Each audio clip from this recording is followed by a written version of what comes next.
The Complaint of Nature, de Planctu Natura. By Alain of Lille or Alanus de lnsulis. 1202. The Book of Alain on the Complaint of Nature. Chapter 1. I turn into tears of laughter, joy into mourning. I change laughter to tears, joy to sorrow, applause to lament, mirth to grief, when I behold the decrees of nature in abeyance, when society is ruined and destroyed by the monster of sensual love, when Venus, fighting against Venus, makes men women, when with her magic art she unmans men. It is not pretense that travails with sorrow, O adulterer. Nor the tears of pretense, nor dissimulation, rather is it grief, and birth itself is given to sorrow. The muse requests, this very grief commands, nature implores that, as I weep, I give them a mournful song. Alas!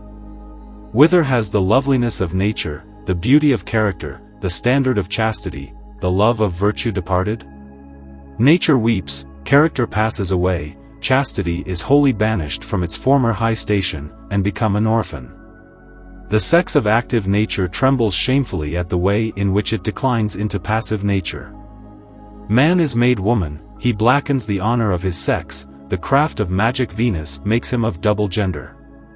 He is both predicate and subject, he becomes likewise of two declensions, he pushes the laws of grammar too far. He, though made by nature's skill, barbarously denies that he is a man. Art does not please him, but rather artifice, even that artificiality cannot be called metaphor, rather it sinks into viciousness. He is too fond of logic, with whom a simple conversion causes the rights of nature to perish. He strikes on an anvil which emits no sparks. The very hammer deforms its own anvil. The spirit of the womb imprints no seal on matter, but rather the plowshare plows along a sterile beach. Thus the iambic measure goes badly with the dactylic foot of earthly love, in which always the long syllable does not permit a short. Though all the beauty of man humbles itself before the fairness of woman, being always inferior to her glory, though the face of the daughter of Tyndarus is brought into being and the comeliness of Adonis and Narcissus, conquered, adores her, for all this she is scorned, although she speaks as beauty itself, though her godlike grace affirms her to be a goddess, though for her the thunderbolt would fail in the hand of Jove, and every sinew of Apollo would pause and lie inactive, though for her the free man would become a slave, and Hippolytus, to enjoy her love, would sell his very chastity. Why do so many kisses lie untouched on maiden lips, and no one wish to gain a profit from them? These once pressed on me would sweeten my lips with flavor, and, honeyed, would offer a honeycomb to the mouth, the spirit would go out in kisses, all given over to the mouth, and play on lips with itself. So that until I should in this way die, my course finished, I, as another self, would in these kisses enjoy a happy life to the utmost. Not only does the adulterous Phrygian pursue the daughter of Tyndarus, but Paris with Paris devises unspeakable and monstrous acts. Not only does Pyramus seek the kisses of Thisbe through the chink, but no small opening of Venus pleases him. Not only does the son of Peleus counterfeit the bearing of a maiden, that so to maidens he may prove himself dear, but he wickedly gives away the gift of nature for a gift, in selling for the love of money his sex. Such deserve anathema in the temple of genius, for they deny the tithes of genius and their own duties. Prose 1. When I often recited these elegies with lamentable lamentation. While I with sorrowful lament was repeating these elegies over and over again, a woman glided down from the inner palace of the impassable heavens, and appeared, hastening her approach to me. Her hair, which shone not with borrowed light but with its own, and which displayed the likeness of rays, not by semblance, but by native clearness surpassing nature, showed on a starry body the head of a virgin. Twin tresses flowing loosely, neither forsook the parts above nor yet disdained to smile upon the ground with a kiss. The line of a slender necklace, crossing itself obliquely, divided the strife of her hair, nor was this ever a blemish in her appearance, but rather commanded its beauty. And a golden comb smoothed into the dance of due orderliness the gold of her hair. 5 And wondered to have found a countenance agreeing, for the gold of fancy imposed upon the vision the false conclusion of harmonious color. But in truth her forehead, wide and full and even, was of the milk-white lily in color, and seemed to vie with the lily. Her eyebrows, starry in golden brightness, had neither grown unduly into a forest of hairs, nor fallen into unmeet scantiness, but between both held a mean. The clear calm of the eyes, which attracted with friendly light, offered the freshness of twin stars. Her nose, fragrant with lovely odor, and neither out of measure low nor unduly prominent, had a certain distinction. The nard of her breath gave the nose banquets of delicate perfume. Her lips, gently rounded, invited the tyros of Venus to kisses. Her teeth, by some harmony of color, had the appearance of ivory. The glowing fire of her cheeks, kindled with the light of roses, with soft flame cheered her face, and this in turn chastened the pleasing warmth with cool whiteness like rose color on fine linen. Her smooth chin, fairer than crystalline light, wore a silvery brightness. Her neck, while not unduly long, was molded gracefully, and did not allow the nape to be close to the shoulders. The apples of her breasts promised the ripeness of glorious youth. Her arms, beautifully formed for the delight of the beholder, seemed to ask for embraces. The finely drawn curve of her waist, which had the mark of due moderation, brought her whole presence to the height of perfection.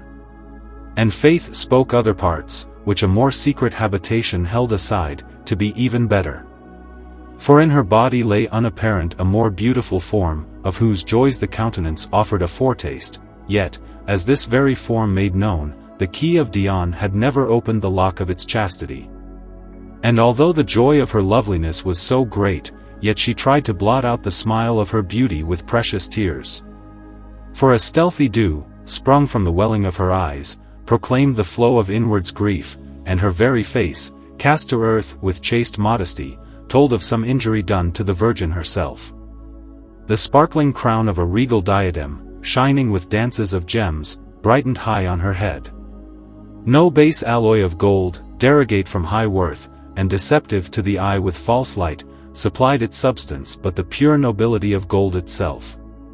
With marvelous revolution and ceaseless turning, this diadem traveled from east to west, and then by backward motion was continually restored to its rising. And its incessant performing of this, and its constant journeying to its starting place, seemed almost a useless motion. Some of these gems at one time offered to the sight miracles of fresh day in the new sun of their light, but at another time by eclipse of their brilliancy seemed banished from the palace of the same diadem. Others, which were fixed, maintained the vigil of their sparkling, and were constant watchers. Among these a circle, shining in the likeness of the zodiacal curve, and glittering with chains of precious stones, cut across the thickly starred space. And on this a group of 12 gems seemed, from the advance of its numbers and from its especial splendor, to demand supremacy over the others. Furthermore, in the front of the diadem 3 jewels, by the bold pride of their beams, supplanted and shone the other 9. The first stone condemned darkness to exile by its light, and cold by its fire. On this, as the skillful deceptions of a picture manifested, there blazed the form of a lion. The second, which was yet not inferior to the first in light, flashed in a more prominent position in this same part of the diadem, and seemed to look down on the other stones almost with indignation. On this, in a perfect picture of the reality, a crab with varying and conflicting motion went backward as it went forward, retreated as it progressed, and seemed to advance behind its own self. The third stone redeemed the scant brightness of a stone set over against it by the abundant wealth of its own clear light. On this, as a truthful picture asserted, the mythical children of Leda advanced and welcomed each other with mutual embraces. In like manner, 3 stones, whose power was of second degree, had set their thrones in an opposite part. Of these the first, with little drops of moisture, gave the likeness of tears, and saddened its look with counterfeit weeping. On this, as the fancy of skillful engraving had drawn and set forth, the picture of the Idaean youth gurgled with flowing stream. The second stone kept all resting places for s warmth out of its dominion, and with icy numbness claimed winter for its guest. On this a picture gave, by an elusive likeness of goat's wool, the hairy pelt of a goat. The third stone, which had the appearance of crystalline light. prophesied with banner of cold the coming of winter. On this the old Haemonian with diligent bending of the bow threatened wounds, yet never made good his threats. Playing upon another beautiful side, 3 mild and fair gems delighted the eyes. The first of these, aflame with the glow of rosy color, gave to view a rose, and in it a bull showed the well-known marks of his head, and was seen thirsting for battle. Another, of which the luster was exceptional, blessed the companies of its fellows with grace and kindliness. On this a ram gloried in the nobility of its head, and demanded the leadership of the flock. The third, which had a greenish hue, cherished within it an emerald-like balm to freshen the sight. On this, within a fancied river, fish swam according to their kind, and sported in great numbers along the shore. On the opposite side, the shining beauty of a group of 3 stars sparkled with glad delight. Of these stones the first, beaming with the golden sun of its own splendor, or the grace of unwearying beauty. On this, as the poetical fancy of the cutting showed, a virgin, by her excelling fairness, like an astraca rivaled the stars. The second neither wantoned in excessive splendor nor begged the sparks of a meager glory, but rejoiced in a moderate flame. And on this, below the steady tongue of a balance, in a truthful and yet artistic representation, a pair of scales foretold the trial of weights. The third, the faces of which turned and alternated, now promised a kindly clearness, now gave itself up to the clouds of obscurity. On this the figure of a scorpion stood out, and presaged with its face laughter, with the sting of its tail tears. Moreover, under the stations of these 12 stones a 7-fold array of gems kept up with a continual circling, a marvelous sort of play and pleasing dance. Nor did this dance lack the sweetness of melodious sound.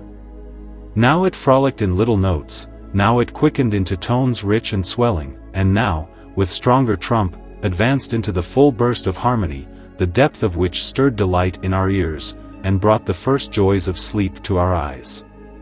For since it is that moderate listening keeps away discontent, so excess brings on weariness, and the drowsy hearing faded, tired with the full and excessive melody. These 7 stones, though not held subject to the diadem itself by any bands of connection, yet never deserted their fellowship of the upper stones. The highest was a diamond. This, more economical of movement than the others, but more spendthrift of ease, delayed very long in the completion of its wide orbit. With such frostiness and great cold did it slowly move that its essential form gave proof that it had been born under the Saturnian star. The second was an agate, which, from its path being close at hand, was more easily seen than the others. Its effect was with some to change hate to love, and with others by its commanding virtue and power to render imperfect charity perfect, for its kindly operation asserted it to be, by close relationship of nature, of a family with the star of Jove. The third was an asterite, in which the dominion of heat had taken its station, and where was gathered the energy of the star Mars and its peculiar quality preserved. This, with threatening countenance of terrible splendor, warned destruction to others. The fourth was a ruby, having the likeness of the sun.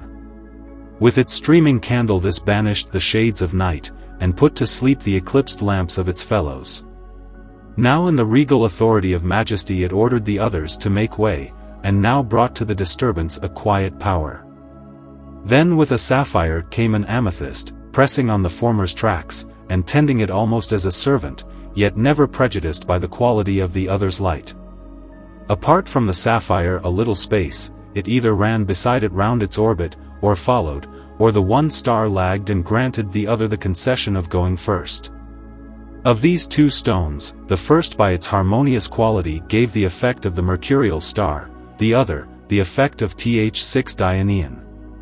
The last stone was a pearl, which was set in the rim of the flashing crown, and which shone with another's light, begging the aid of luster from the ruby. Within the presence of the latter's radiance it either increased in the growth of its beam of light, or reached its full and shrank, as if it worshipped the ruby, and it petitioned that it should be readorned with the fires of its brother. And where the beauties of that light renewed. Now it repaired the losses of its wasted round by fixed and regular succor, now, shorn of its beams, it lamented the loss of its proper majesty, for this was silvery with crystal splendor, answering to the appearance of the lunar star.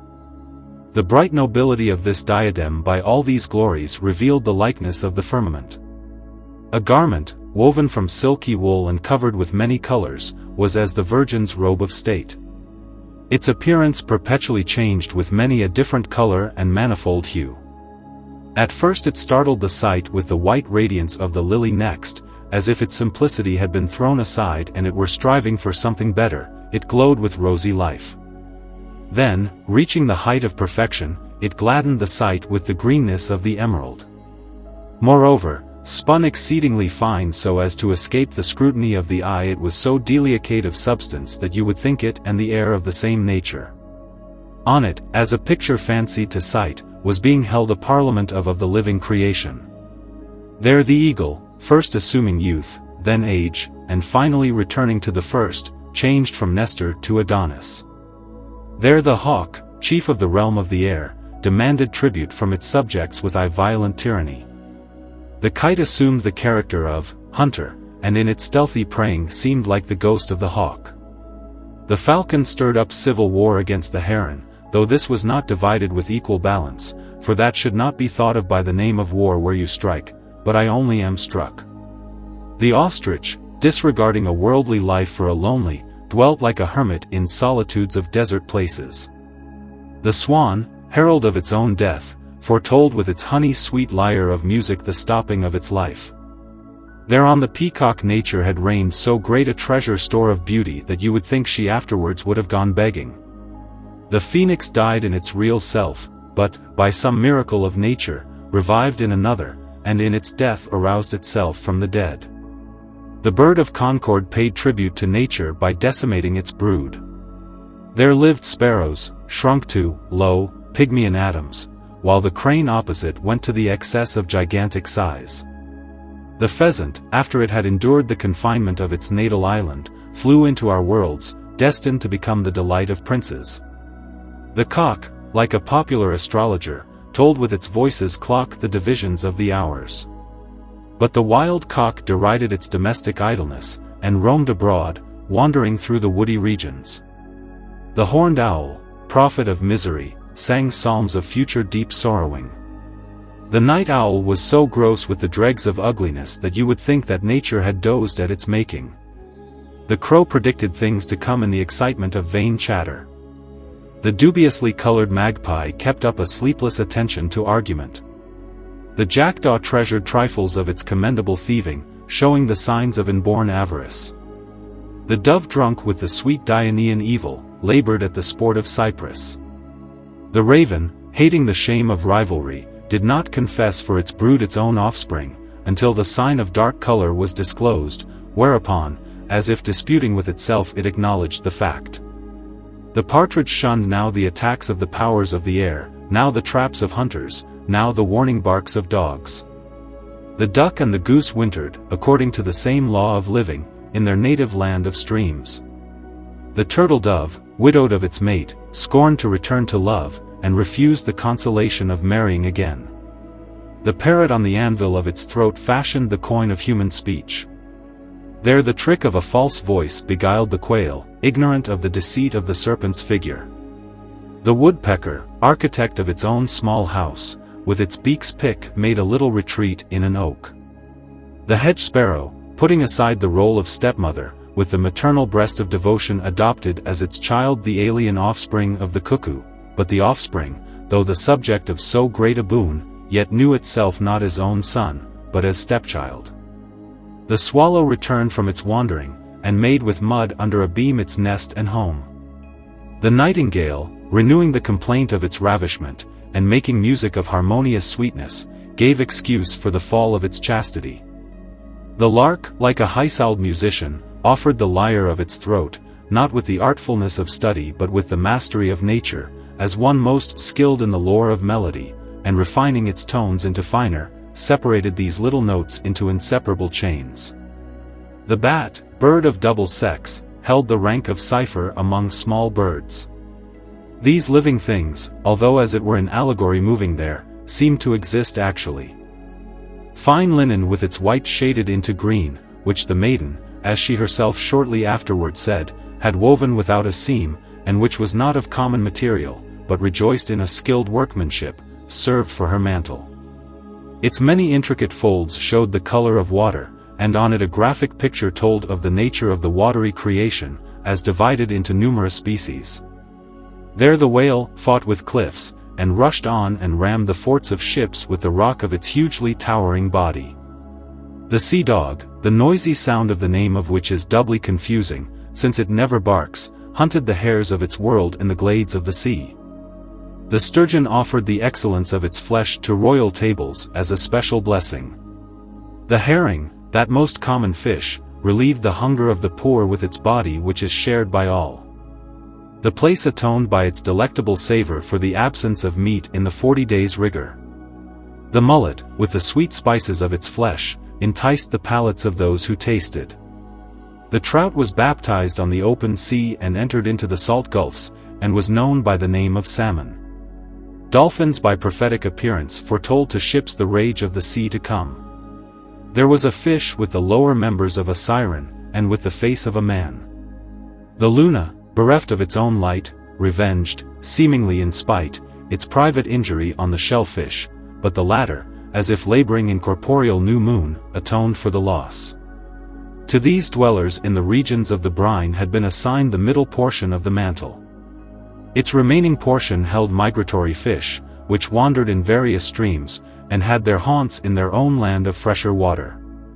There the pike, with tyrannical compulsion and not from warranted necessity, imprisoned its subjects in the dungeon of its belly.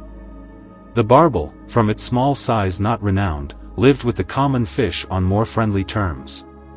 The shad accompanied the vernal season, and offered with the joys of spring the delights of its savor, greeting the tastes of men with its approach. The small murena, slit with many an opening, gathered the germs of fever for persons dining. The eel, which copied the nature of the serpent, was thought because of its like trait to be the serpent's descendant. The perch, armored with javelins of spines, shunned the insults of the sea-wolf the less.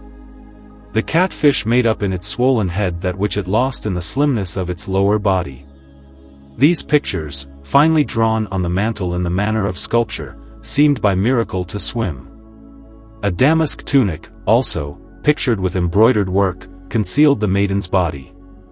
This was starred with many colors, and massed into a thicker material approaching the appearance of the terrestrial element. In its principal part man laid aside the idleness of sensuality, and by the direct guidance of reason penetrated the secrets of the heavens. Here the tunic had undergone a rending of its parts, and showed abuses and injuries. But elsewhere its parts were united in unbroken elegance, and suffered no discord nor division. On these the magic of a picture gave life to the animals of the earth. There the elephant, of prodigious size, came forward in the field, and doubled the body given by nature by a manifold usury. The camel, misshapen in the ruggedness of its rough frame, ministered to the wants of men like a bought slave. There the forehead of the gazelle was seen to be armed with horns in place of a helmet. The bull, pawing the ground with its feet, and roaring with horrible bellowings, foretold the thunderbolts of its warfare. Oxen, which refused the martial exercise of the bulls, stood gaping like rustics, in servile employment. The horse was carried on by hot courage, and fought in aid of its rider, breaking spear with soldier. The ass offended the ears with horrid noises, like a singer of burlesque perpetrating barbarities on music. The unicorn, lulled to sleep in a virgin's bosom, met in sleep the dream of death by enemies. The lion murmured songs of its roaring in the ears of its offspring, and by a wonderful natural magic aroused in them the spark of life. The she-bear gave birth through the openings of its nostrils to an ill-formed progeny, but by licking and shaping them again and again with its long, pointed tongue brought them to a better figure. The wolf lurked in hiding, assuming the employment of the thief, and deserving of eminence on the airy walk of the gallows. The panther roamed through the woods in more open robbery, and preyed on a flock of sheep, not only for their coats, but also for their very bodies. The tiger did violence to the republic of grazing citizens with frequent shedding of innocent blood. The wild ass threw aside the captivity of the domestic ass, and, emancipated by nature's command, inhabited bold mountains. There the wild boar, by its murderous weapon of a tusk, sold its death to the dogs for many an injury. The dog rent the winds with unsubstantial wounds, and bit the air with impatient tooth. The stag and doe, light in fleetness of foot, gained life by their running, and cheated the wicked jaws of pursuing dogs. The he-goat, clothed in false wool, seemed to disgust the nostrils with a 4 days' stench. The ram, robed in a nobler tunic, rejoiced in a plurality of wives, and beguiled the honor of marriage. The little fox cast off the dullness of the brute creation, and strove for the finer sagacity of man. The hare, seized with melancholy dread, not in sleep, but in the stupor of fear, dreamed, terrified, of the approach of dogs. The rabbit, which tempers the wrath of our cold climate by its pelt, fought off the attacks of our hunger with its own flesh. The ermine, scorning to be wedded to a more humble garment, laughed or wept in a splendid marriage with lustrous color. The beaver, lest it should suffer division of its very body by an enemy, cut off its end parts. The lynx rejoiced in such clearness of eyesight 4 to 5 that, compared with it, the other animals seemed blear-eyed. The marten and the sable, by the elegance of their fur, brought the half-completed beauty of the coverings of the other animals, when it asked for supplements, to the full. This representation of acting form presented these animal figures, as feasts of pleasure, to the eyes of beholders. Now what imagination slumbered in the many pictures on the shoes and the undergarment, and in the lower, concealed clothing, I did not establish with any certainty. But yet, as the assistance of some frail probabilities suggested, I think that there laughed there the delight of a picture of the natures of herbs and trees. For their trees were now clothed with purple tunics, now fringed with verdant foliage, now they gave birth to the sweet-scented infancy of flowers, now matured into a goodlier fruit. But inasmuch as I knew of this series of pictures by hazardous thought and probability alone, and not by the faith of certainty, I pass it by, buried in the peace of silence. But the shoes, which had taken their material from soft leather, followed so closely the forms of her feet that they seemed to have been born on them, or, so to speak, marvelously inscribed on them. On these, which scarcely ever fell away from their true quality, there flourished, in the imagination of a picture, delicate flowers. Chapter 2. There the shape of a rose. There the form of the rose, faithfully painted, and erring very little from true appearance, matched the color of purple with its own blush, and had tinged the ground with its blood.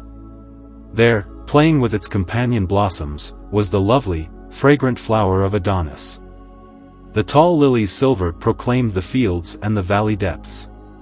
The thyme, contentious with unequal lip, and jealous of the other blooms, vied with its companion flower, Narcissus, and the merry rivers laughed with quiet murmurs. The light of all shone the columbine, of luxuriant aspect. The tiny bloom of the violet, speaking of the ease of the springtide, starred the arbute trees, its face full of the beauty of art. Here she had ordered a variety of flower to live, which was a writing surface of royal name, though yet ignorant of the thumb of the writer. These are the riches of the spring and its mantles, the beauty of the earth and its stars, which the art of the pictures showed, representing the blossoms with deceiving skill. With these blooming garments of flowers does the graciousness of the spendthrift spring ennoble the meadows, some showing pure white, others purple, being woven by the skillful right hand of Favonius. Prose 2. The ornaments of these garments, however full of their splendor, blazed with ardor. Although these decorations of the garments flamed with the glow of their own full splendor, yet their luster suffered eclipse by the star of the Virgin's beauty. The Virgin, furthermore, on tiles, with the aid of a reed pen, called up and pictured various images of things. Still the pictures would not keep closely but quickly vanished to the material beneath them, and died away, leaving no traces. Although she often quickened them and caused them to live, yet they could not endure in the plan of her composition. Now the Virgin, as before said, came forth from the bounds of the celestial region, and was borne in her shining chariot toward the lowly dwelling of the suffering world. She was drawn by the birds of Juno herself, which were not disciplined in the service of the yoke, but were united by their own willingness. And a man who towered above the head of the Virgin and the chariot, and whose countenance breathed not the commonness of earth, but rather the mystery of godship, aided the weakness of the womanly nature, and guided the approach of the chariot in a well-regulated course. While I was collecting my rays of sight, the maniples, as it were, of my eyes to contemplate the height of this beauty, they, not daring to meet such grace and majesty, and weakened by the blows of splendor, fled, very fearful, to the tents of the eyelids.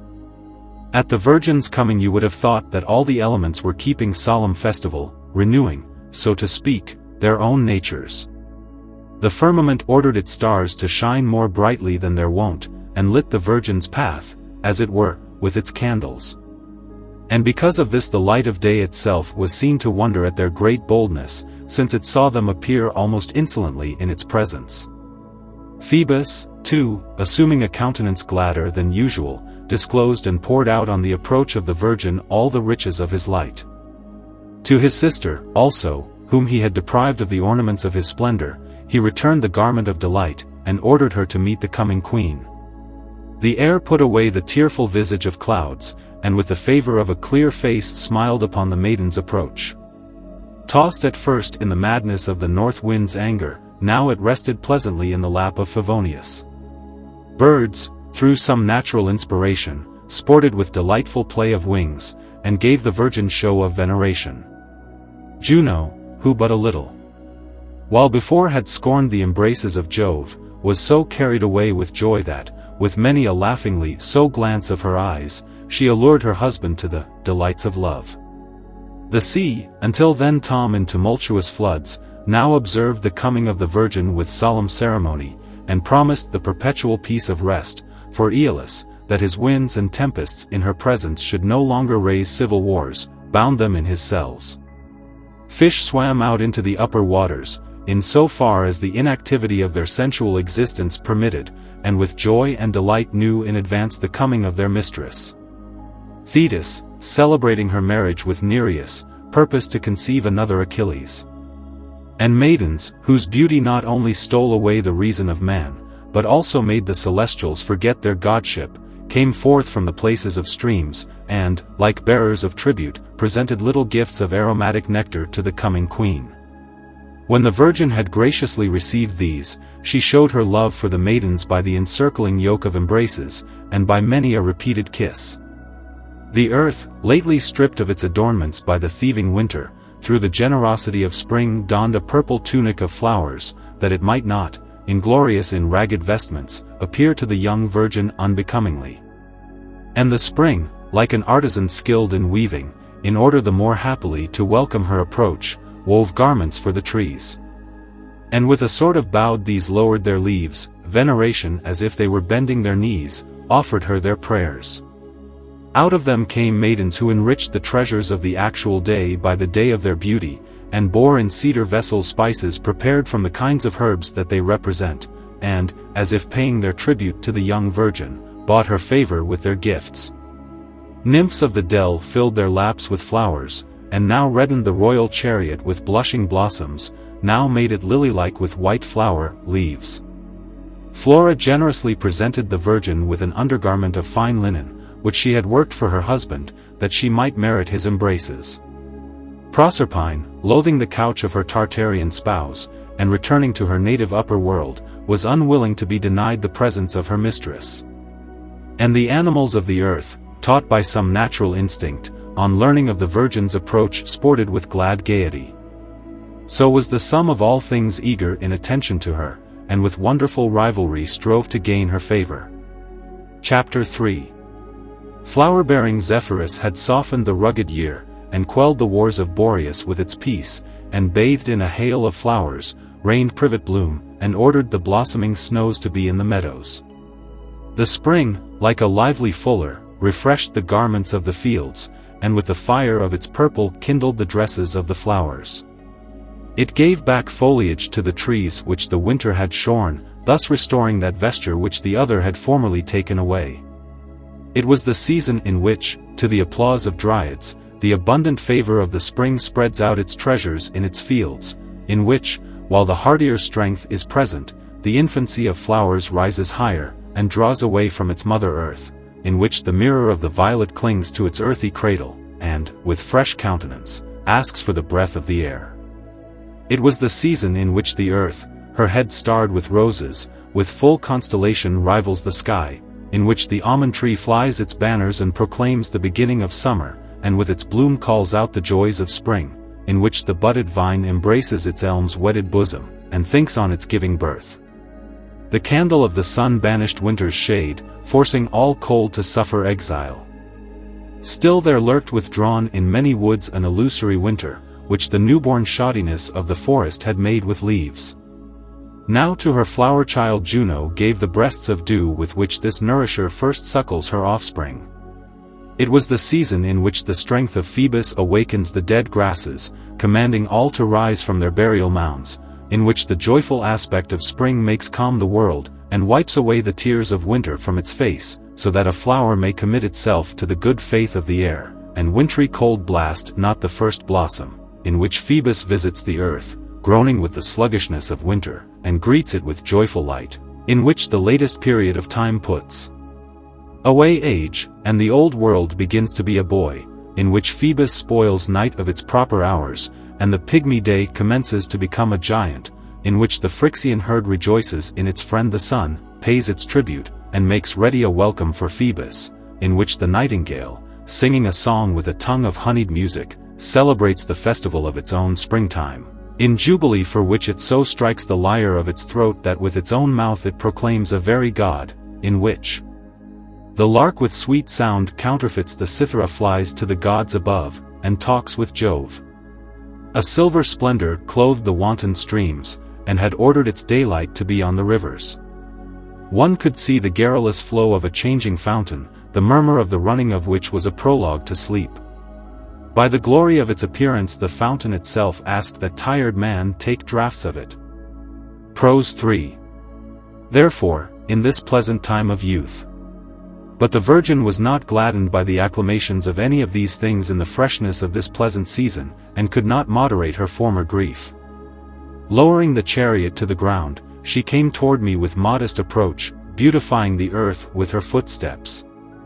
After I had looked on her a time, not far distant from me, I fell on my face, prostrated by stupor of mind and all buried in the delirium of ecstasy, and the powers of my senses imprisoned, and, neither in life nor in death, I struggled between the two. She, kindly raising me, strengthened my dizzy steps with the comfort of her supporting hands, and, encircling me in her embrace and sweetening my lips with modest kisses, made me well, who was weak and sick with stupor, by the honey-flowing balm of her speech. When she saw that I had returned to myself, she depicted for my mental perception the image of a real voice, and by this brought into actual being words which had been, so to speak, archetypes ideally preconceived. Alas, said she, what blindness of ignorance, what delirium of mind, what failing of the senses, what infirmity of the reason has placed a cloud on thine understanding, has forced thy spirit into exile, has dulled the power of thy feeling, has made thy mind to sicken, so that not only thine intellect is cheated out of its quick recognition of thy nourisher, but that also thy power of discerning as it were smitten by a strange and monstrous sight, suffers a collapse at my very appearance? Why has recognition of my face strayed from thy memory?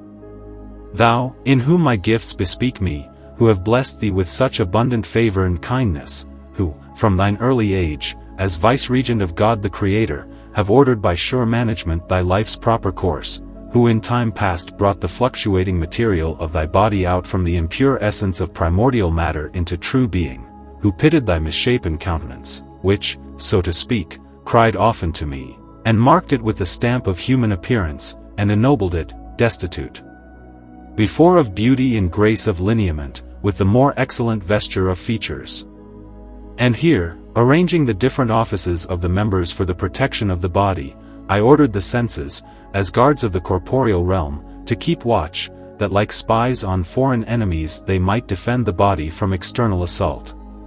So would the material part of the whole body, being adorned with the higher glories of nature, be united the more agreeably when it came to marriage with its spouse the spirit, and so would not the spouse, in disgust at the baseness of its mate, oppose the marriage.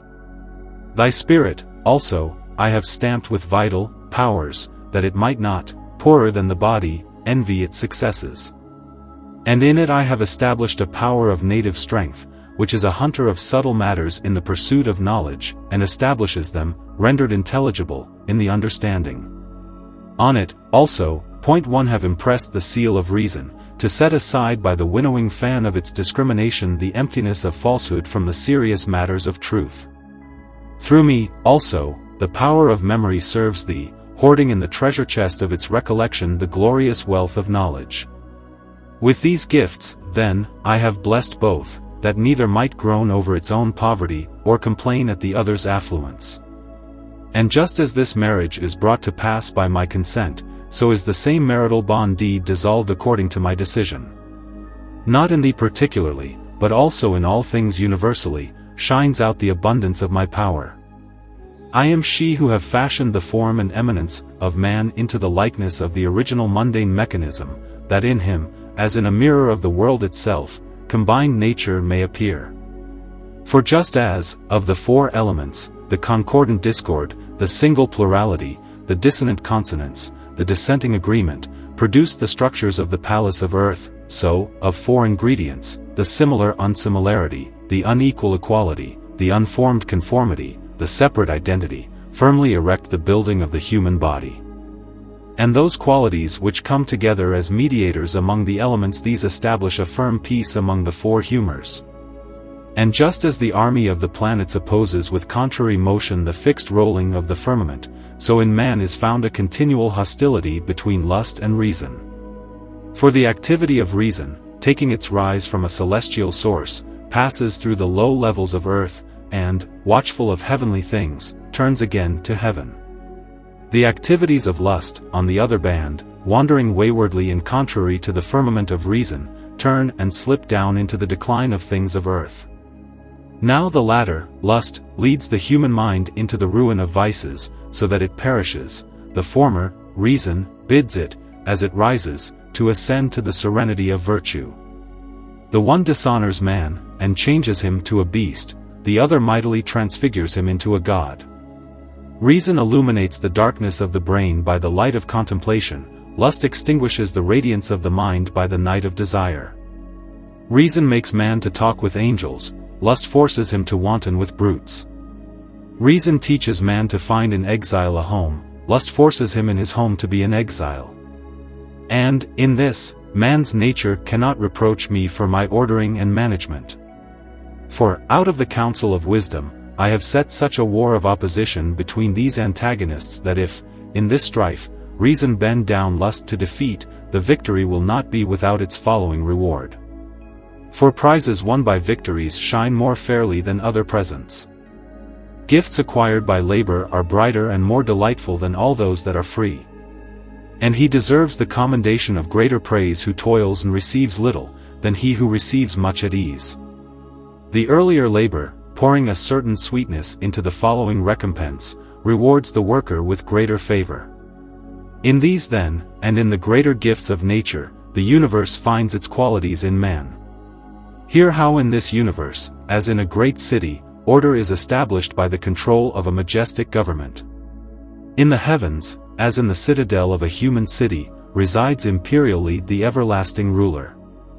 From him eternally has gone forth the command that every individual thing should be known and written in the book of his providence in the air, as in the middle of the city, the heavenly army of angels does service, and with delegated control diligently extends its guard over man. Man, like one foreign-born, dwelling in a suburb of the universe, does not refuse obedience to the angelic host. In this state, then, God is commanding, the angel administering, man serving. God by command creates man, the angel by work procreates him, man by obedience recreates himself. God by decree determines a thing, the angel by action fashions it, man submits himself to the will of the controlling spirit. God commands with the mastery of authority, the angel administers with the service of action, man obeys with the mystery of regeneration. But the present line of our thought has gone too far astray, which would venture to raise the theme to the ineffable mystery of Godship, in the effort to grasp which the breath of our mind faints. Now a likeness to this most excellently ordered state arises in man. In the citadel of the head rests wisdom, who commands, to whom, as to a goddess, the other powers, as demi-goddesses, do obeisance. For her, inborn understanding and ability in logic, as well as the faculty to recall the past, which dwell in different rooms of the head, are eager to do service. In the heart, as in the midst of the human city, magnanimity has established her dwelling place, and, acknowledging her service under the dominion of wisdom, works as that authority determines. The loins, like outlying districts, give over the extreme parts of the body to passionate pleasures. These, not daring to oppose the direction of magnanimity, serve her will. In this realm, then, wisdom assumes the place of commander, magnanimity the likeness of the administrator, passion acquires the appearance of the servant. In other parts, also, of the human body is shown the likeness of the universe. For just as in the universe the boon of the sun's heat heals things which are sick, so in man a heat which proceeds from the depths of the heart enlivens and freshens the members of the human body. And just as the moon in the workings of the universe is the mother of many humors, so in man the liver imparts a humor to his members. And just as the moon, when deprived of the light of the sun, pales, so the strength of the liver becomes inactive when widowed from the enlivening comfort of the heart. And just as in the absence of the sun the air is clothed in darkness, so without the aid of the heart the vital power pants in vain. In addition to these, see how the universe changes its appearance with the various successions of seasons, how now it rejoices in the boyhood of spring, now advances in the youth of summer, now matures in the manhood of autumn, now whitens in the old age of winter. Like change of season, and the same variety, alter the age of man. For when the dawn of age arises in human nature, there begins man's early spring. When the chariot of life has gained the farther turning posts, man basks in the summer of youth. But when longer existence shall have completed the 9th hour of age, so to speak, he passes beyond into the autumn of manhood. And when the day of his age sinks towards the west, as decay now announces the evening of life, the wintry frost of old age makes him grow white with its rime. In all these things resounds unspeakably the working of my power. Yet I have determined to cover the face of my might in very many ways, preserving its mystery from commonness, for fear lest, if I should impart to man a close knowledge of myself, those matters, which at first are prized among men because unknown, would afterward, when known, be held of little worth. For, as the common proverb witnesses, communication of a thing is the mother of contempt. The trump of Aristotelian authority declares that he lessens the majesty of mysteries who divulges secrets to the unworthy. But lest I should seem, in this my prerogative and power, to be detracting arrogantly from God, I profess most emphatically that I am the lowly disciple of the Supreme Ruler. For I, as I work, am not able to press my step in the footprints of God as he works, but I contemplate him in his activity from a long way off, as it were with longing. His operation is simple, mine is multiform, his work is faultless, mine is defective, his is marvelous, mine is transient, he is incapable of being born, I was born, he is the maker, I am the made, he is the creator of my work, I am the work of the creator, he works from nothing, I beg work from another, he works by his own divine will, I work under his name. By his nod alone he orders a thing to exist, but my activity is the mark of the divine activity, and, compared with the divine power, thou canst see that my power is impotent. So mayest thou perceive that my achievement is defective, and consider that my strength is of trifling degree. Take counsel from the author of Theological Riches, to whose trustworthiness, rather than to my strong opinion, thou oughtest to give assent. For, according to his sure testimony, man by my working is born, by the might of God is born again. Through me he is called from not being into being, through him he is led from being on into a better being. For through me man is begotten unto death, through him he is created unto life again. But the mystery of my profession is disregarded by the mystery of this second birth, for such a birth does not need such a midwife, but rather am I, nature, ignorant of the nature of this birth. And in the effort to comprehend these matters the keenness of my intellect grows dull, the light of my reason is blurred. For the understanding is amazed at the things not understood, the perception is confused by the things to be perceived, and since here all theory of natural objects fails, let us revere the mystery of so great a thing by the strength of faith alone. And it is not strange if here theology does not extend me her friendship, since in many matters we are conscious, not of enmities, but of diversities. I attain faith by reason, she attains reason by faith. I know in order that I may believe, she believes in order that she may know. I assent by perceiving and knowing, she perceives by assenting. I barely see the things that are visible, she comprehends in their reflection things incomprehensible. I by my intellect hardly compass trifles, she in her comprehension compasses immensities. I, almost like a beast, walk the earth, she serves in secret heaven. Now, although it is not part of my office to treat of what has been said, yet I have allowed my discourse to stray thither, that thou mightest not doubt that, compared with the superlative might of God, my power is exceedingly small. But although my activity is deficient when compared with the divine power, nevertheless it exceeds human power, when balanced with it, greatly.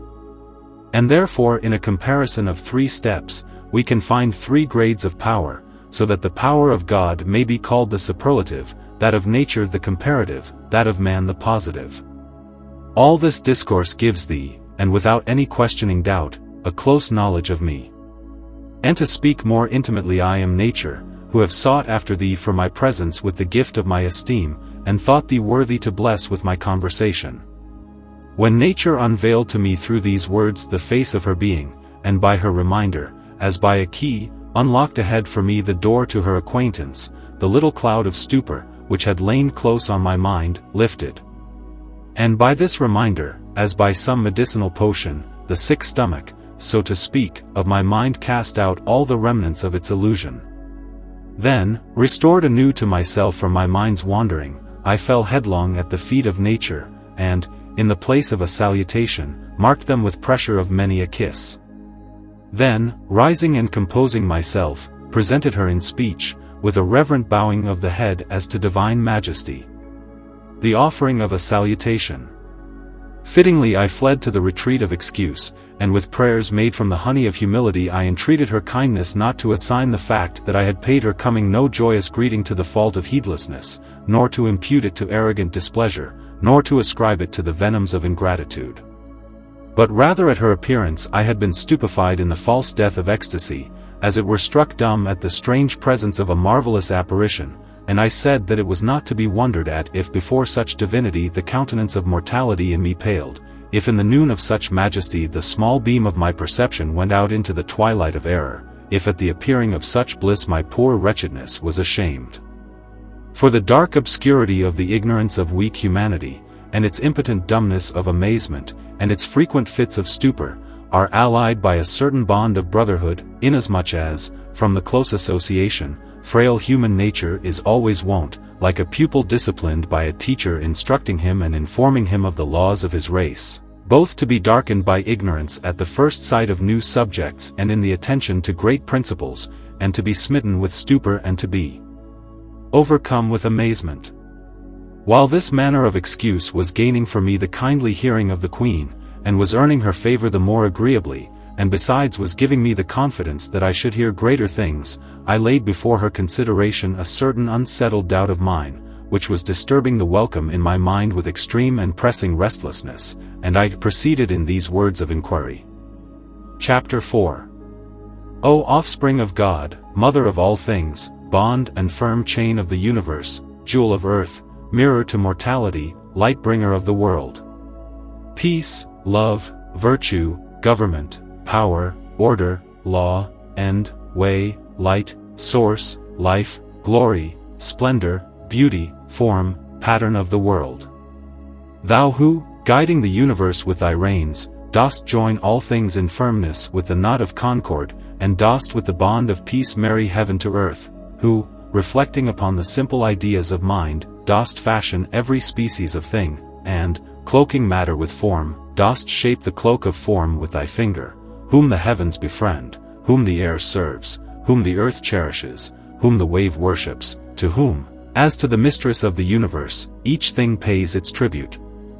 Who, linking day to night by interchange, dost grant the candle of the sun today, and puttiest to sleep the clouds of night with the shining mirror of the moon, who inlayest the heavens with the gold of manifold stars, making bright the seat of our upper air, and filling the sky with the gems of the constellations and with diverse soldiery, who changest the face of the heavens, and variest its appearance, and grantest life and population to our airy region, binding it together with law.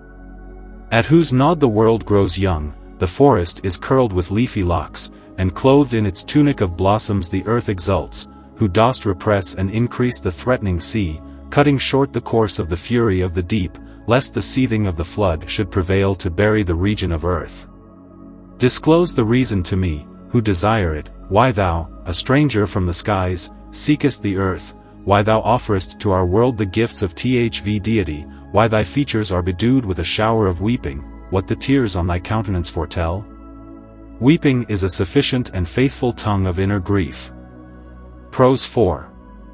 Then the Virgin, showing that the answer to this question lay watchful on its threshold, said, Can it be that thou dost not know that the transgression of the earthly sphere, that the disorder in the ordering of the world, that the carelessness of government, that the unjustness of law, have forced me to descend from the innermost sanctuaries of heavenly mystery to the common brothels of earth? If thou wert willing to gather up in the loving sympathy of thy mind and to treasure in the closet of thy heart that which I would say, I would unfold the labyrinth of thy perplexity. To these words I returned, with strict restraint of my voice, a fitting reply. For nothing, said I, O heavenly Queen, do I hunger with a more eager desire than the explanation of this question. Then said she, Since all things are by the law of their being held subject to my laws, and ought to pay to me a rightful and established tribute, almost all, with just dues and with seemly presentation, regularly obey my commands, but from this general rule man alone is excluded by an abnormal exception. He, stripped of the cloak of decency, and prostituted in the shameless brothel of unchastity, dares to stir tumult and strife not only against the majesty of his queen, but also to inflame the madness of intestine war against his mother. Other creations, on which I have bestowed the lesser gifts of my favor, throughout the rank of their activities are bound in willing subjection to the inviolability of my commands. But man, who exhausted the treasury of almost all my riches, tries to overthrow the natural impulses of nature, and arms against me the violence of wicked lust. Consider how almost all things, according to the proclamation of my command, perform reasonably as their native character demands, the fixed duties of my law. The firmament, according to my principle and teaching, leads all things not in vain in daily circuit, and with identity of turning advances its course, and retreats from whither it has advanced. The stars, as they shine for the glory of the firmament itself, and clothe it with their splendors, and complete the short day of their journey, and compass the celestial space with their various orbits, serve my majesty. The planets, according to the going forth of my command and order, restrain the rapid motion of the firmament, going to their rising with contrary steps, and afterward repairing to the place of their setting. Thus, too, the air, disciplined under my instruction, now rejoices with a kindly breeze, now weeps in the tears of the clouds as if in sympathy, now is angered by the raging of the winds, now is shaken by the threatening rumble of thunder, now is parched in the furnace of heat, now is sharpened with the severity of cold. The birds, which have been fashioned in various forms under my supervision and ordering, marvel greatly at my teachings, as they cross the floods of air on the oarage of their wings. Because of my intervening mediation, the sea is joined closely to the earth by the firm bonds of friendship, and does not dare to violate its solemn obligations of now flashes with lightning, faith sworn with its sister, and fears to stray further into the habitations of earth than the limit established for its wandering. At my mere I will and wish it is now vexed into the wrath of the storm, now returns to the peace of tranquility, now, borne aloft by its swelling pride, rises to the likeness of a mountain, now is leveled out into a smooth plain. The fish, bound to their vow of my acknowledgement, fear greatly to detract from my rules and canons. By my order and edict, the rains are married to the earth in a kind of imperial embrace. They, laboring with untiring production at the creation of progeny, cease not to be parents of the various species of things. The terrestrial animals beneath my examination and management do not profess activities at variance with the sovereignty which is over their obedience. The earth now whitens with the hoariness of frosts, now is fringed with flowery vegetation. The forest now has grown its leafy hair, now is shorn by the sharp razor of winter. Winter holds the buried seeds deep in the lap of Mother Earth, spring sets the captives free, summer ripens the harvests, autumn displays her riches. But why should I permit the course of my narration to stray to instances? Man alone rejects the music of my harp, and raves under the lyre of frenzied Orpheus. For the human race, derogate from its high birth, commits monstrous acts in its union of genders, and perverts the rules of love by a practice of extreme and abnormal irregularity. Thus, too, man, become the tyro of a distorted passion, turns the predicate into direct contraposition against all rules. Drawing away from power to spell of love aright, he is proved an unlettered sophist. He avoids the fitting relation of the Dionysian art and falls to vicious perversion. And while he subverts me with such pursuit, he also in his frenzy plots execution against me. I grieve that I have widely adorned men's natures with so many privileges and beauties, for they abuse and bring the honor of honor to disgrace, deform the fairness of the body with the ugliness of lust, mar the color of beauty with lurid paint, the hue of adulterous desire, and even, as they blossom into vices, deflower the bloom of flora. Why did I deify the countenance of Helen with divine grace, who forced the use of her beauty awry into the abuse of harlotry, breaking her faith with her royal couch, and binding herself in marriage with Paris? Pasiphae, also, driven by the madness of inordinate lust, in the form of a cow corruptly celebrated her bestial nuptials with a brute animal, and, concluding with a viler error, ended by the miscreated enormity of the bullock. Myrrha, roused by the stings of myrrh-breathing Venus, and fallen from the affection of a daughter to a lust for her father, filled and renewed with her father the office of her mother. Medea, cruelly treating her own son in order that she might erect the inglorious work of love, destroyed love's small and glorious work. Narcissus, when his shadow falsely told of another Narcissus, was filled with dreamy thoughts, and, believing his very self to be another, ran to the danger of passion for himself. And many other youths, clothed by my favor with noble beauty, who have been crazed with love of coin, have turned their hammers of love to the office of anvils. Such a great body of foul men roam and riot along the breadth of the whole earth, by whose seducing contact chastity herself is poisoned. Of such of these men as profess the grammar of love, some embrace only the masculine gender, some the feminine, others the common or indiscriminate. Some, as of heteroclite gender, are declined irregularly, through the winter in the feminine, through the summer in the masculine. Some, in the pursuit of the logic of love, establish in their conclusions the law of subject and the law of predicate in proper relation. Some, who have the place of the subject, have not learned how to form a predicate. Some only predicate, and will not await the proper addition of the subject's end. Others, scorning to enter into the court of Dion, devise a miserable sport below its vestibule. Against all these justice makes her complaint, the law is armed, and together they strive to avenge their wrongs with the sword of retribution.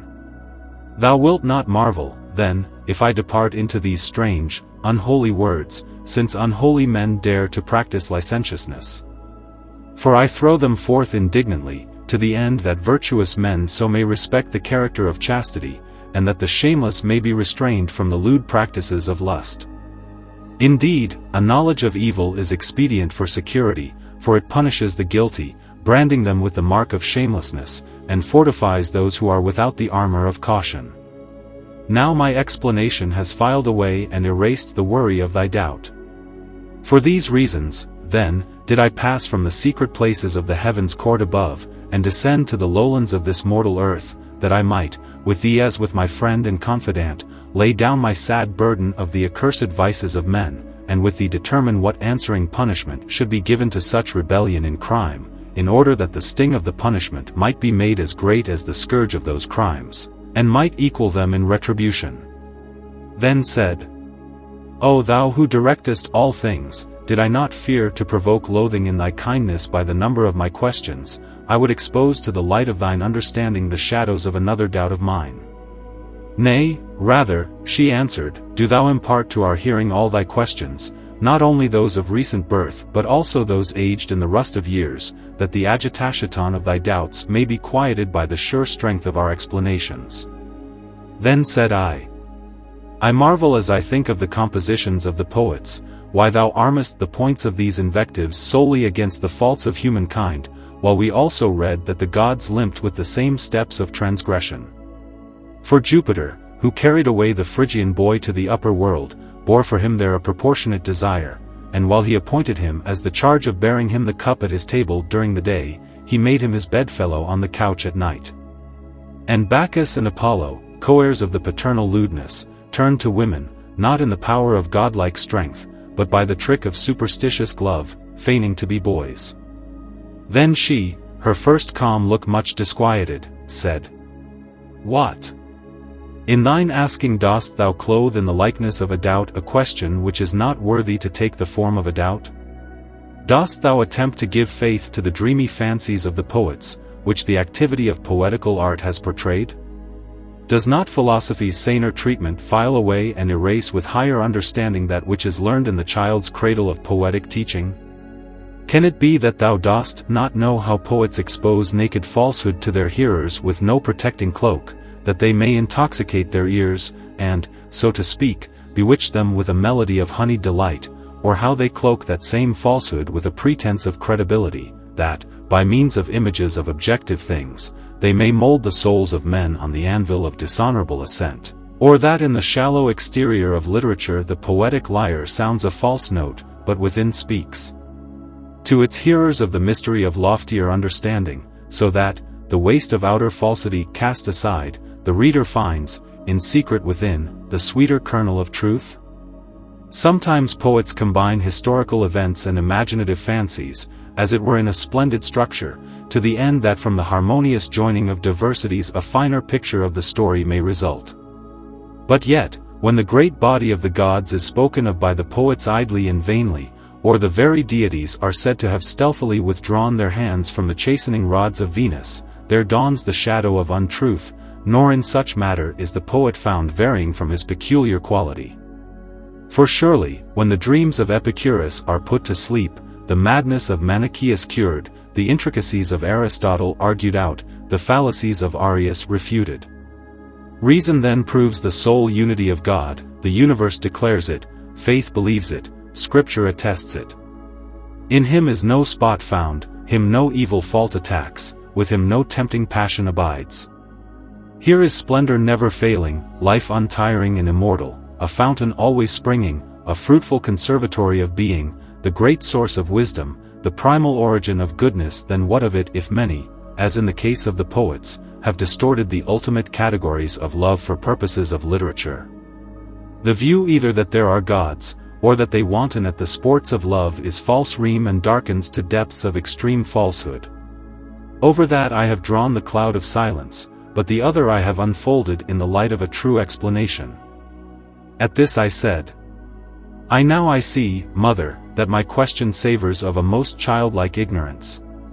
Still, if another very small inquiry, which promises at least a certain worth, may dare to appear in thy hearing for consideration, my wish would be to question thee of a certain matter, not merely in query but in lament.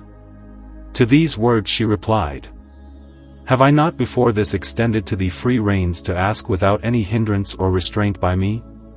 I marvel then, I said, wherefore certain parts of thy tunic, which should be like the connection of marriage, suffer division in that part of their texture where the fancies of art give the image of man.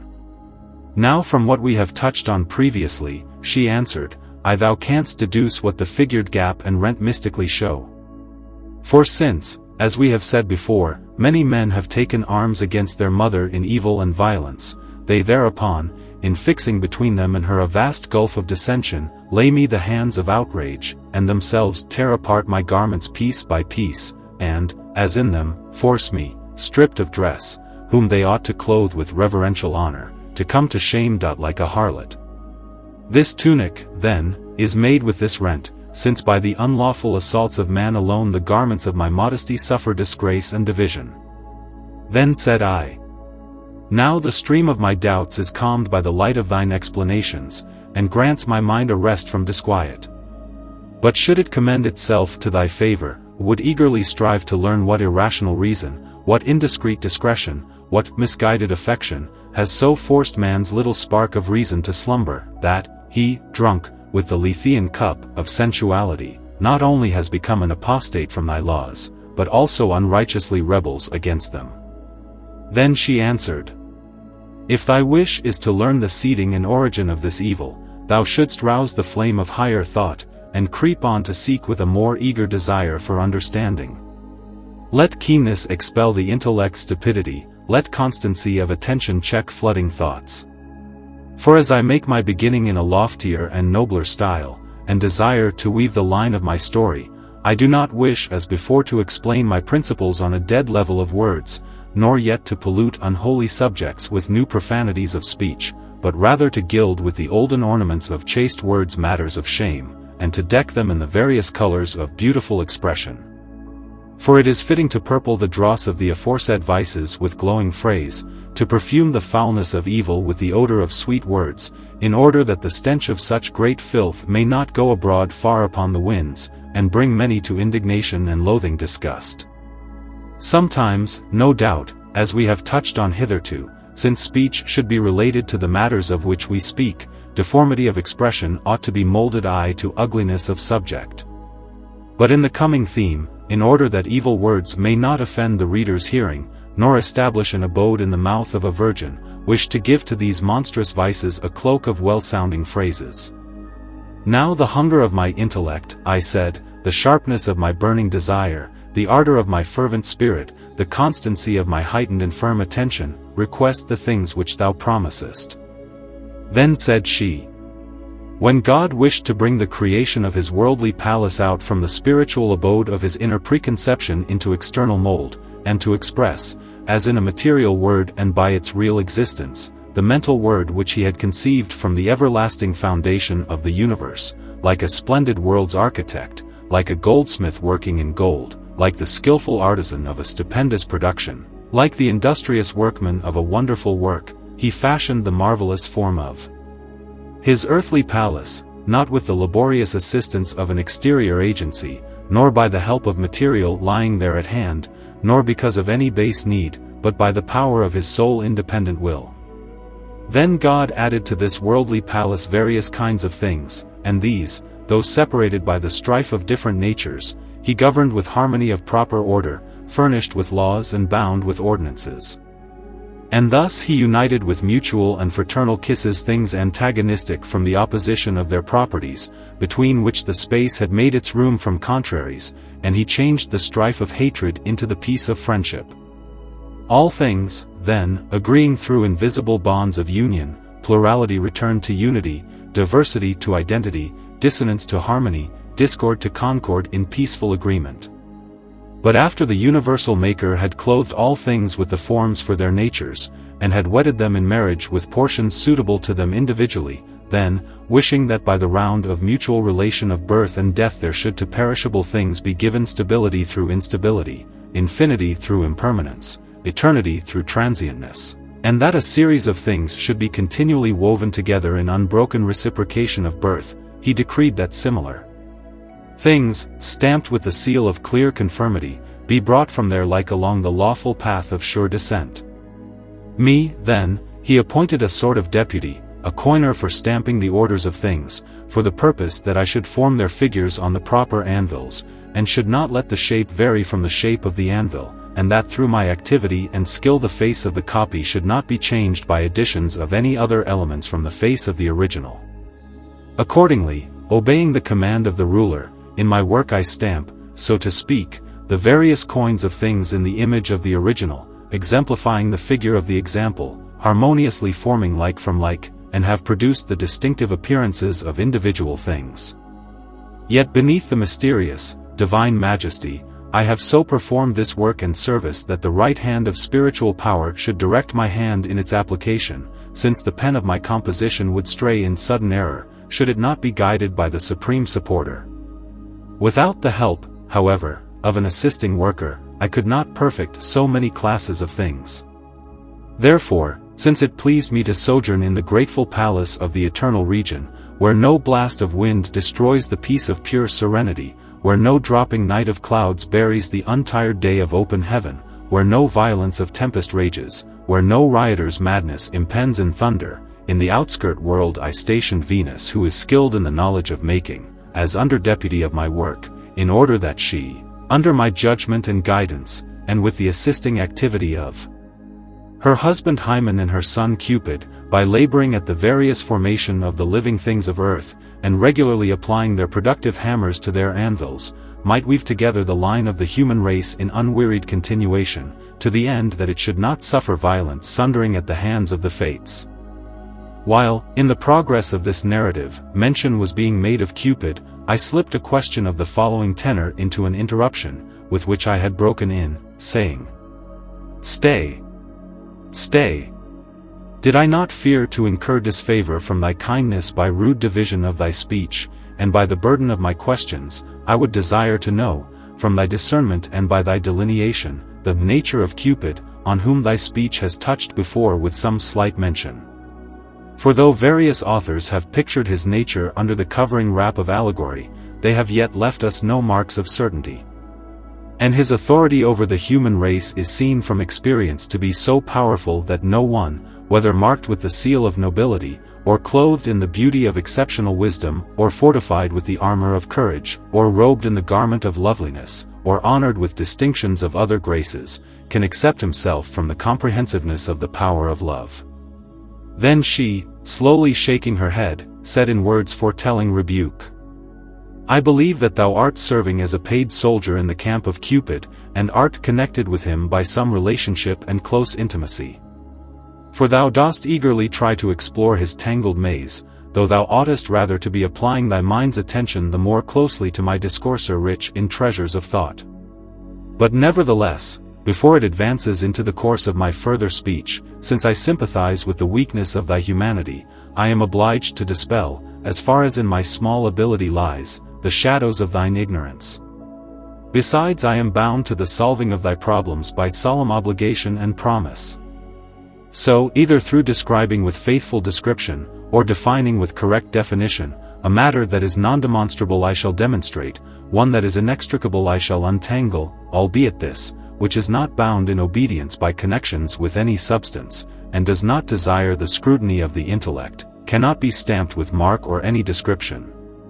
Then let there be given this representation of the subject, as I have determined it, let this issue as the explanation of a nature inexplicable, let this be the conception of a subject unknown, this theory be given of a matter not ascertainable, and yet, withal, in chastened and lofty style." Chapter 5.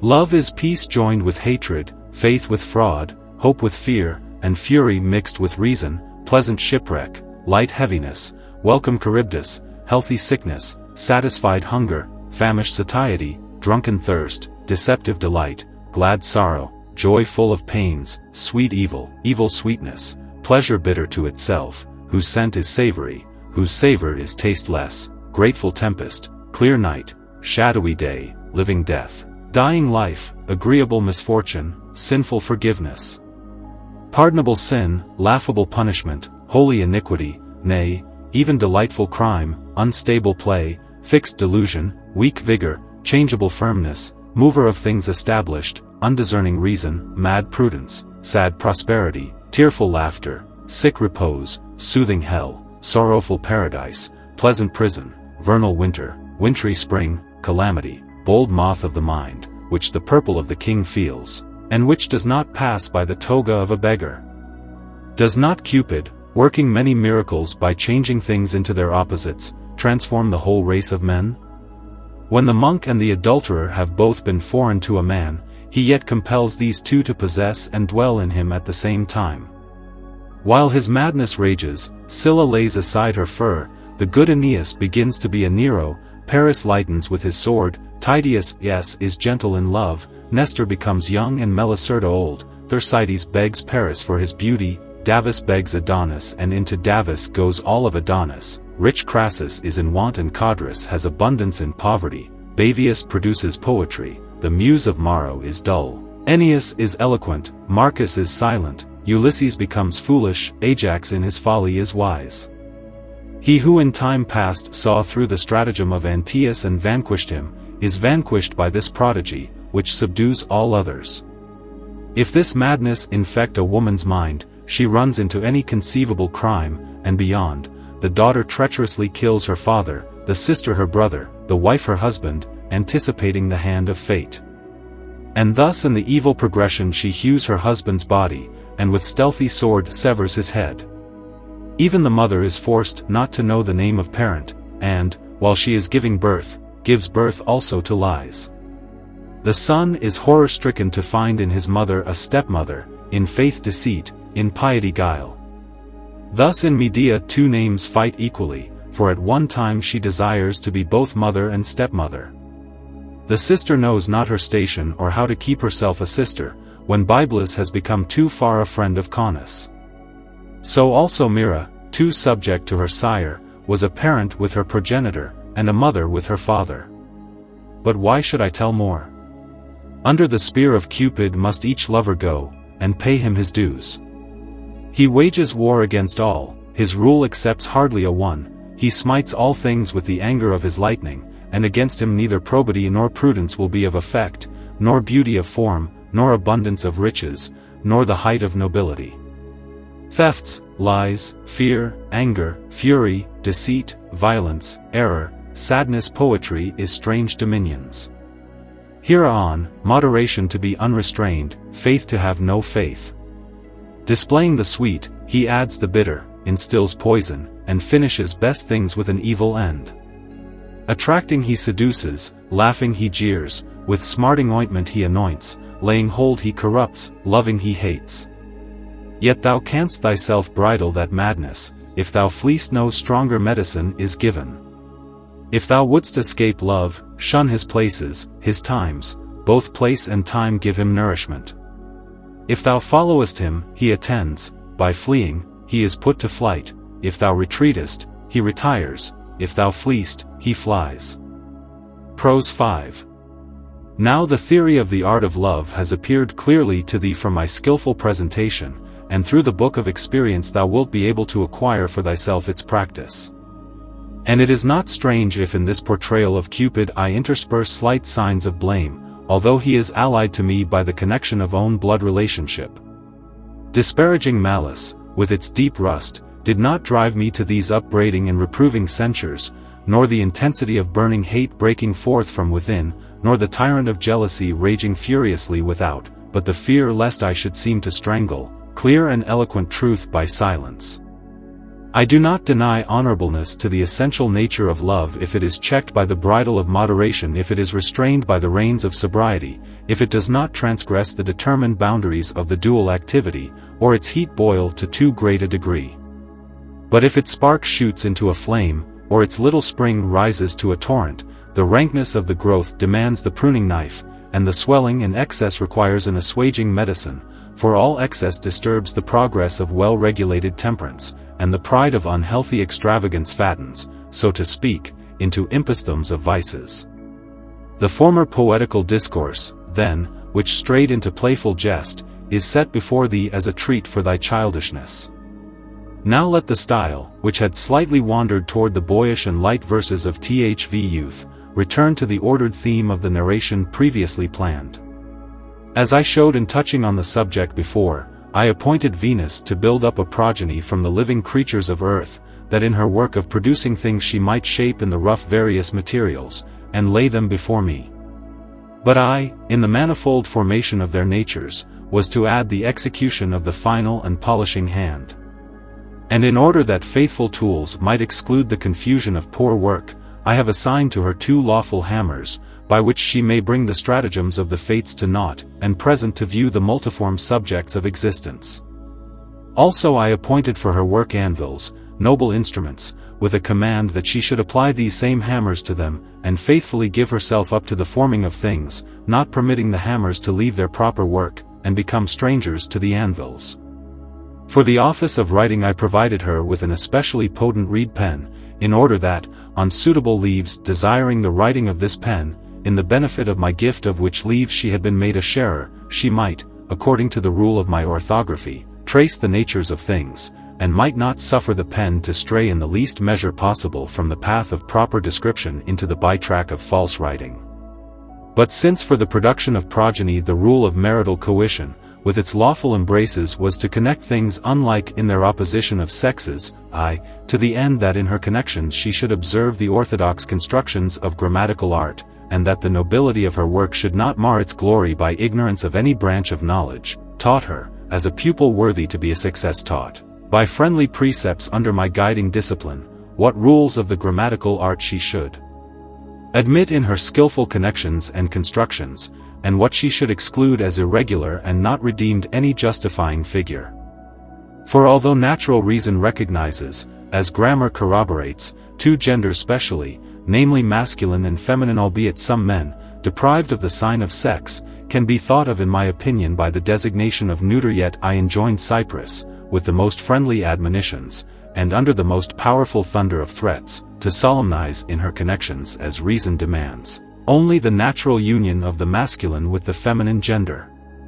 For, since according to the demand of nuptial custom the masculine gender takes to itself its feminine gender, if the joining of these genders should be celebrated irregularly, so that members of the same sex should be connected with each other, that construction would not earn pardon from me, either by the help of evocation or by the aid of conception. For if the masculine gender by some violent and reasonless reasoning should demand a like gender, the relation of that connection could not justify its vice by any beauty of figure, but would be disgraced as an inexcusable and monstrous solecism. Furthermore, my command enjoined Cyprus that, in her constructions, she have regard to the ordinary rules for nouns and adjectives, and that she appoint that organ which is especially marked with the peculiarity of the feminine sex to the office of noun, and that she should put that organ characterized by the signs of the masculine sex in the seat of the adjective. Thus should it be that neither the adjective should be able to fall into the place of the noun, nor should the noun remove into the region of the adjective. And since each is influenced by the other, by the laws of necessity the adjective is attracted according to its modifying quality, and the noun as is proper in a thing retentive of substantive nature. Besides this, I added that the Dianean conjugation should not admit into its uniform use of transitive construction either a defective use, or the circuity of reflexiveness, or the excess of double conjugation, it being rather contented with the direct course of single conjugation, nor should suffer by the irruption of any wandering influence to such degree that the active voice should become able by a usurping assumption to cross over into the passive, or the latter by an abandonment of its peculiar nature to turn into the active, or, retaining under the letters of the passive the nature of the active, to assume the law of the deponent. Nor is it strange if many conjugations, characterized by the mark of fullest grammatical strength, suffer repulse from the dwelling of the art of Venus, for though she admits into the bosom of her friendship those which follow her rules and direction, yet those which in the boasting of a most eloquent contradiction try to overthrow her laws, she suspends in the exclusion of an eternal anathema. The voice of controversial logic, moreover, will acknowledge that very many powerful connections draw upon divers stores of strength, though there are some which have no freedom to go beyond their own stations and restraints. And since I knew that Venus was entering into conflict and sharp argument against the active opposition of the fates, I gave her, according to the maxims of controversial learning, and to the end that she should not fall into the closing trap of a conclusion at the hands of Atropos through any deceiving trick, instruction that she transcend the formal limits of her own arguments, and that she find the lurking place of false deceit in those of her opponents. So might she the more safely carry on the contest and dispute against the wiles of the adversary, and by her earnestness refute the false arguments of her opponents. Moreover, I added that a syllogistic conclusion in the due order of 3 propositions should be arranged, but that it should be content with an abridgment to 2 terms, following none of the Aristotelian figures, being of such sort that in every proposition the major extreme should perform the office of the predicate, and the minor should be the subject, and be bound by its laws. In the first proposition the predicate should cling to the subject, not in the manner of true inherence, but simply by the way of external connection, as with a term predicated from a term. In the minor proposition the major term should be joined to the minor more closely by the reciprocal pressure of the kisses of relation. But in the conclusion there should be celebrated, in the truer bond of closest inherence, the fleshly connection of subject and predicate. It was also part of my plan that the terms in the conclusion of love should not, by any pernicious and retrograding conversion, following the laws of predication by analogy, change their places and stations. And to the end that no false consequent, born from terms like and equal, should be able to hinder the work of Venus, I distinguished the terms with special marks, that she might plainly recognize with familiar insight and easy perception what term, from the law of their nature, the more humble step of the subject demands, and what the loftier summit of the predicate, for so, if a conclusion should inconsequently have its terms ont of right relation, there should not still arise complete deformity and continual folly. Furthermore, just as it has been my purpose to attack with bitter hostility certain practices of grammar and logic, and exclude them from the schools of Venus, so I have forbidden to the arts of Cyprus those metonymic uses of rhetoricians which Mother Rhetoric embraces in her wide bosom, and inspires as her speech with many graces, for I feared lest if, in the pursuit of too strained a metaphor, she should change the predicate from its protesting subject into something wholly foreign. Cleverness would be too far converted into a blemish, refinement into grossness, fancy into a fault, ornament into a gaudy show. With these distinctive marks of splendor and nobility, the earthly presence of Venus came into thy native sphere. Most energetically she labored with the aid of her instruments in weaving the series of human birth, mending with a slender needle those parts that had been sundered by the hands of the fates, and more subtly still joining these one to another. And thus did she once, with the most obedient care, perform to me the dues of her tributary administration. But since the soul, when glutted from its birth with a satiety of the same thing comes to loathe it, and its desire to accomplish is extinguished by attack on the daily labor, the uniform character of the work so many times repeated tired and disgusted Cytherea, and the effect of continued labor took away the wish to perform. She, then, wishing rather to be pampered in unfruitful love than to be exercised in fruitful labors, though she had been entrusted, as related, with the busy work of a festal activity, began to be young and childish over the joys of extreme idleness. Now with whom sluggish inactivity has gained a stronghold, by him all service of virtue is rejected, and the unproductiveness of sloth is wont to form its abundance of misshapen offspring, draining a flood of drink, he wantons in excessive licentiousness, and his unrestrained gormandizing of food throws back like vomit from its surfeit. Venus, stung by these fatal passions, began as a concubine, defiling the chastity of her marriage bed in the polluting sin of adultery against her husband Hymen, to commit fornication with Antigomas. Enmeshed in the ruin-bringing suggestions of her adulterer, she has unreasonably changed a spontaneous work into a mechanical, a normal into an abnormal, a refined into a gross, and, corrupting my precept taught her, has denied the hammers the association of their proper anvils, and condemned them to the adulterous anvils. Moreover, the natural anvils bewail the absence of their hammers, and are seen sadly to demand them. And she who was wont to hold out the shield of defense to that sword of Atropos which severs all things, now has become bound to the latter in a mutual alliance on firm consideration, and permits the sickle of fate to run out far into the grain of the human race, and does not repair the loss with renewed birth from any fresh seed, but rather, destroy herself in grammatical constructions, and perverting herself in dialectical conversions, she changes her art by the gaudy ornaments of rhetoric into artifice, and her artifice into viciousness. While in her wild fornication she was continuing the illicit actions of concubinage with the adulterer, she conceived offspring from him, and became the parent of a bastard for a son.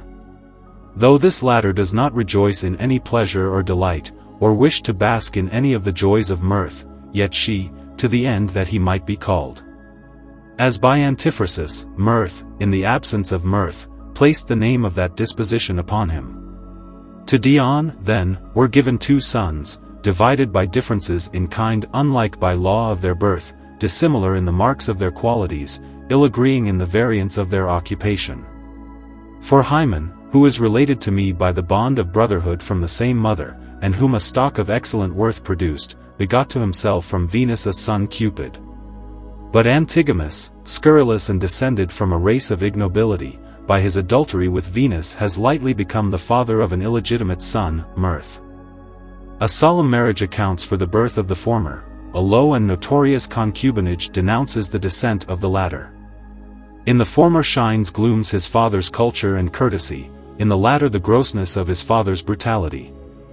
The former dwells by gleaming springs, silvery in white splendors, the latter continually frequents places cursed with perennial barrenness.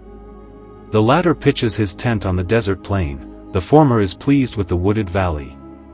The latter without cease spends the night in taverns, the former continues days and nights under the clear sky. The former wounds those whom he pursues with golden hunting spears, the latter lances those whom he strikes with iron javelins. The former intoxicates his guests with a nectar not bitter, the latter ruins with the sour drink of absinthe. Now my discourse has traced on the chart of thy mind the manner in which the ruinous evil of idleness has produced inordinate love, how the excess and deluge of drink has brought to pass love's raging lust, how, taking its rise in gluttony, the ivory-white leprosy of licentiousness has destroyed great numbers. Up to this point I have sung a sorrowful song of suffering and lament over those lying sick with the acute fever of sensual passion. Now as to the rest, whom the unhealthy rout of other vices confounds, let us tune the cithara of our complaint to the manner of elegiac song. For many, while they shun and avoid the abysmal mouths of greedy Charybdis, yet are miserably shipwrecked by unthought peril in the depths of black Scylla. And very many, while they escape the ruinous rush of the vehement flood, become stuck in the greedy slime of the sluggish fun. Others, while they avoid with care and caution the precipices of the steep mountain, dash themselves together on the level plain by their own headlong haste.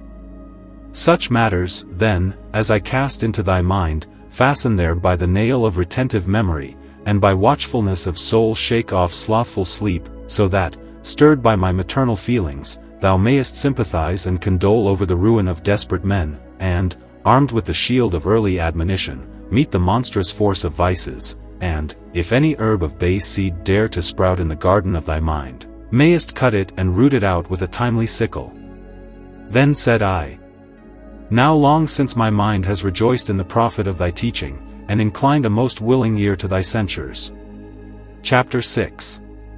Alas, she said, suffering what headlong ruin does virtue labor, lying conquered under vice. All the beauty of virtue is banished, the bridles of madness are loosed for evil, the day of justice fades, hardly the shadow of its shadow is left surviving, lacking light, abounding in night, it bewails the extinguished star of its glory. While the lurid lightning of crime blasts the world, the darkness of guile clouds the planet of faith, and no stars of the virtues redeem the abyss of that darkness. The evening of faith lies upon the world, and the night of the chaos of falsehood is everywhere. Faith sickens with fraud, fraud, too, deceives itself by fraud, and thus guile is upon the heels of guile. In the sphere of conduct, morals lack morality, laws lack law, justice loses the righteousness of its course. For all justice is executed without justice, and law flourishes without law. The world grows worse, and now its golden age departs. The poverty of iron clothes it, of old the glory of gold invested it. Now guile does not seek the robe of hypocrisy, nor does the foul odor of vice look for the balsams of the virtues to furnish a mantle for its stench. The nettle, indeed, does cloak its poverty with roses, seaweed with hyacinths, dross with silver, rouge paint with a true glow, that thus, for a time, as appearance may make amends for evil. But crime puts off all ornaments, nor colors itself with the light of justice. For vice strips itself openly, falsehood becomes the tongue of its own madness. What safety remains when guile arms the very mothers against their own bowels, when brotherly love labors in untruth, when the right hand lies to its sister? The law of goodness to esteem good men is considered false, and the law of piety is impiety, and to be pure is to all a cause of disgrace. Without shame inhuman man repudiates the proper practices of humanity. Then, degenerate, he takes up the base actions of a brute. And thus, worthy to be unmanned, forsakes his manhood. Prose 6. To this I, because in the area of generality. At this I pursued. Since my furthest knowledge wanders astray in this general field, and since particularity has been made a friend of the intellect, I wish that thou wouldest unfold, with variously colored and brilliant figures interspersed, the evils which thou impliest in this small round of a general statement. Since it is unfitting, she replied, to deprive thy proper and meritorious request of its reward and satisfaction, it is right that the separate evils be pointed out to thee distinctively by individual signs. Inasmuch, then, as it has been told how the whole world is endangered by the almost universal fire of impure love, there now remains to be shown how it is shipwrecked on the most universal flood of intemperance. Seeing that intemperance is a sort of preface to the performance and excitement of love, an antecedent to the amorous consequent, note that certain daughters of the old idol Elatria, who was in time past completely crushed, make the attempt to renew the power of their mother in the immediate present, and, by certain magic songs, to revive her from the dead. In their meretricious employment they brighten their appearance with the countenance of deceiving delight, and fraudulently lure on their lovers. Also with sad joy, with friendly cruelty, with hostile friendship, like sirens they sweetly bear on their lips the melody of pleasure, even into destruction itself, leading on their lovers through to the shipwreck of idolatry. One of them, to speak by a fictitious name, can be called by the fit appellation Bacchalatria. This Bacchalatria, who steals the spark of reason from her lover, and exposes him to the darkness of brutish sensuality, after the manner of a harlot so intoxicates him that he is forced to desire wine beyond measure, so much indeed, that the drinker, in being bound to Bacchus by the chain of intemperate enjoyment, is thought to exhibit the majesty of his cult. Therefore the man Baccalatra very frequently prefers that Bacchus-like relics of his own shrine should not be separated from him by interval in space, and does not allow his god to delay too long in the walls of alien vessels, but that the divinity of the god may assist him the more intimately, he shuts him up in the jar of his own belly. But because most often the vessel of the stomach cannot bear the divinity of so great a guest, the same god disgracefully goes off in liquid either through the Arctic pole of the eastern door, or through the Antarctic pole of the western region.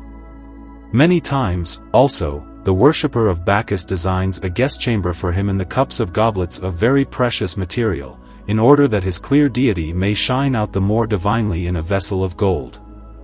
Thence this same goblet, which rivals the glories of the ether in its brightness, and strives with the green light of the emerald in its freshness, and far surpasses most savors in the excellence of its savor, incites the sons of drinking by its falsely divine qualities, so that they honor wine with ineffable love, as if it were the mystery of an unutterable godship.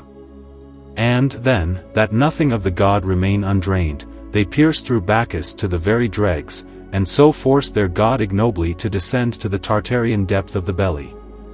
Thus, while they drop to the most general class of drinking, they rise to the superlative degree of drunkenness. This evil not only is made an enemy to men of plebeian stock, but even causes the haughty necks of prelates to bend.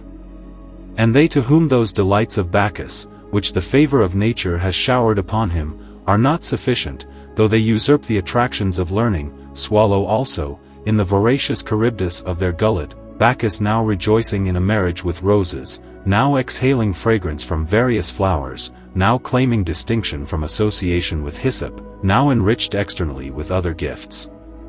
And to such a degree, indeed, is this true that with no sea they suffer the shipwreck of drunkenness, without sorrow its sadness, without infirmity its sickness, without an opiate its sleep. Those who, fired with drunken energy, employ their time in hymns, break in on the verses with unnecessary interjection, and rudely let in the tempest of inebriation. Not only the aforementioned passion for drink, but also a canine greediness for eating, entices very many. The abnormal desires of such, and their gross thoughts, dream of preparations of food. While they pay too fully their due of food to the daily tax collector, he, more than loaded, has to pay back his debtor. They prize whatever they hold in the coffer of the stomach, and although neither rust can consume that trust with the tooth of corrosion, nor the guile of the stealthy thief snatch it away, nevertheless it vanishes more ignobly in the baser robbery of digestive heat. That they may more carefully fawn upon this tax-collecting stomach, they urge the purse to disgorge its treasure, the coffer to vomit its coins. Though within they enrich the belly with wealth of foods, without they are situated in sheer, naked, and lonely poverty. Now this pestilence, not contented with plebeian humility, extends itself quite deeply among prelates. These, degrading the office of baptism, baptize in the base font of spice salmon, pike, and other fish which are exceptional in equal excellence, and have been crucified in various martyrdoms of cookery, to the end that, by coming from such a baptism, they may acquire a varied and agreeable savor. Furthermore, on the same table the beast of the earth is drowned in the flood of spice, the fish swims in it, the bird is limed in its paste. And while so many species of animals are confined in the single prison house of a belly, the creature of the sea wonders that the tribes that go on foot and the tribes of the air are buried with it in the same sepulchre. If freedom to go out is given them, the width of the door hardly suffices for their egress. These evils form the bridge over which the brothels of licentiousness are reached.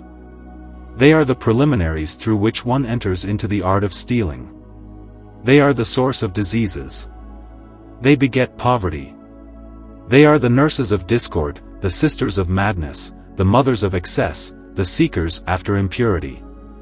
Because of them humanity transgresses the limits of modesty, disregards the restraints of temperance, breaks to pieces the seals of chastity, pays no heed to the graciousness of my bounty. For though my liberality distributes to men so many dishes of food, and rains upon them such flowing cups, yet they, ungrateful for my favors, misusing lawful things in ways beyond all measure of law, and loosening the bridles of the throat, at the same time overstep the limits of eating and extend the lines of drinking indefinitely. They who seduce their palates with the tang of salts, that they may drink much and often, are still more often made to thirst. There is also another daughter of idolatria, whom, if characteristic name is to have similarity in its sound to her real nature, it is fitting to call with apt word numulatria. She is avarice, through whose influence money is deified in men's minds, and the dignity of divine worship is extended to a coin. Through her influence, also, when a coin speaks, the trump of Ciceronian eloquence is hoarse. When a coin goes to war, the lightnings of Hector's warfare cease. When money battles, the strength of Hercules is subdued.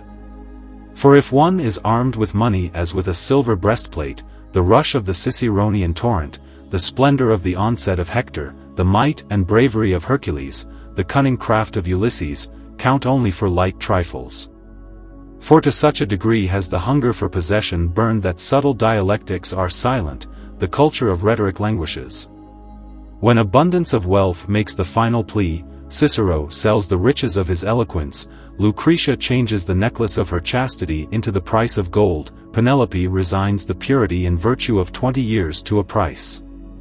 And Hippolytus, if he hear the petitions of the whispering coin, is not willing to treat sternly the entreaties of his stepmother. If money murmurs at the ear of an umpire, the lyre of Orpheus, the song of Amphion, the muse of Virgil, are smothered by its voice. Now the rich man, shipwrecked in the deep of wealth, thinks after money with the fires of dropsical thirst, and is set like a Tantalus in its midst. And the poor man, though he is not able really to practice actual avarice, yet within preserves a spiritual parsimony. Oh shame! Mass of metal secures honor, which is considered in proportion to the metal's weight. Not Caesar now, but money, is all, for, one, like a mediator it runs through the honors one by one, from the smallest to those of the widest scope.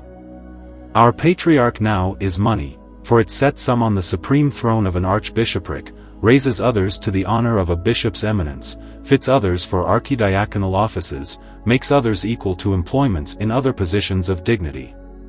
What further? Money conquers, money reigns, money commands all. What profits it in the chariot of Ptolemaean subtlety to follow elusive astronomy in its swift flight, the prophecies of the stars, to track the free wanderings of the planets, with Euclid to search the inner secrets of the puzzles of geometry, with the intellect to descend into the depths of the sea, to touch the height of heaven by measurements that can be comprehended, with the Milesian to find the harmonious combinations of musical chords, with Pythagoras to examine the rivalry of numbers in the strength of their multiplication, with Cicero to star oratory with the brilliant constellations of rhetoric, with Aristotle to separate with the two-handed sword of logic the untrue from the true, with Zeno to clothe falsehood in deceptive probability, with Donatus to join the parts of speech in the tones of agreement, since wisdom in our times is rewarded with no pay or profit. No favorable breeze of fame lifts it aloft, and money itself buys the commendations of praise, the titles of honor. But wisdom alone surpasses every possession. Though this noble property be scattered abroad, it reunites; though spent, it returns; though confiscated, it gains an increase. Through it the splendid treasure of science is produced in the mysterious secret places of the mind, and the enjoyment of internal delight is acquired. It is the sun from which the mind becomes like day in the midst of shadows. It is the eye of the heart, the rapturous paradise of the spirit. It turns the earthly into the heavenly by the power of godlike change, the perishable into the immortal, man into God. It is the true cure for error, the only solace for human misfortune, alone the morning star of the night of humanity, the special redemption from thy misery. No fog of the air blurs its keenness, the thickness of earth does not bar its working, nor depth of water dim its vision. Although among those who are like brutes in bestial sensuality it sickens by reason of their gross vice, yet among those who have raised the spark of reason into its original fire it does not lack the favor of sounding fame. For though wisdom despises flattering applause and unsubstantial adulation, yet since it is the glorious property of true fame to scorn those who seek after it, and seek after those who scorn it, it attains fame by fleeing from it, which it would lose by following. Therefore, if among certain men thou sayest, money reigning, knowledge lying prostrate, wealth militant, wisdom in exile, yet do thou with victorious spirit throw down and trample under foot the ignoble hordes of riches, and with the love of inner affection follow after knowledge, for so thou wilt be able with unimpeded gaze to look further into the resting place of mother wisdom. Then said I could wish that, giving free rein to reproof, thou wouldest attack the daughters of avarice more fiercely. Then she, turning the course of her speech to severest censure and invective, said, Chapter 7. After the cursed hunger of gold pierces mortal breasts, the starved mind of man knows not rest. It dissolves friendships, begets hate, incites anger, sows strife, nourishes dissension, lets loose war, breaks established bonds, stirs up sons against fathers, mothers against their own bowels, brings it to pass that brothers know not the togas of their brothers, and all those whom union of blood unites one madness wickedly divides. While the passion for having makes the stomach of the mind dropsical, the mind thirsts as it drinks, and, like another Tantalus, burns in the very water, and the abundance of wealth gives intensity to the thirst. So the satiated man hungers, the drunken thirsts, the one with plenty longs, the individual covets everything, and by that very covetousness is made poor, and stays wealthy without, but 1. Reading Menir, with Migny. Needy within. The wretch has nothing when he thinks that he has nothing, since his longings balance his riches with poverty.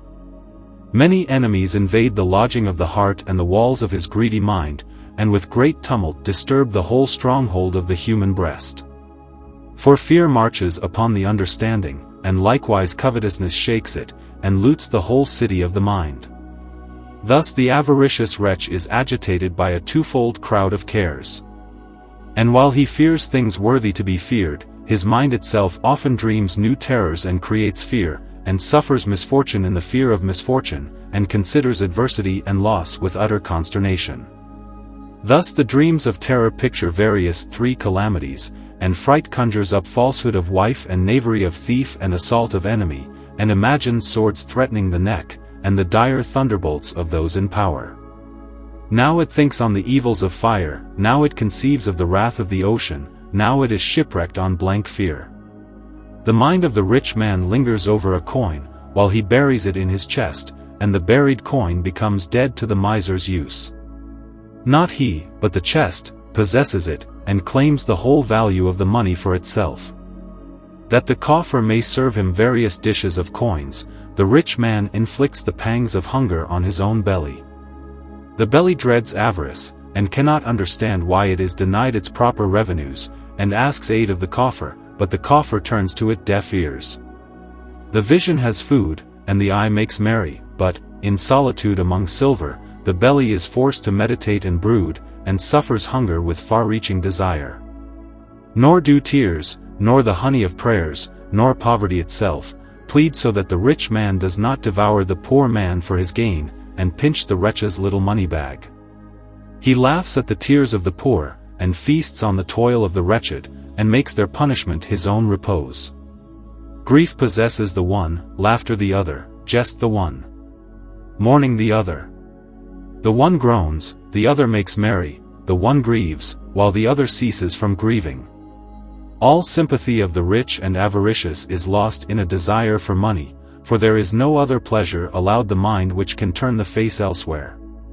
The rich man does not have riches, but is had by them.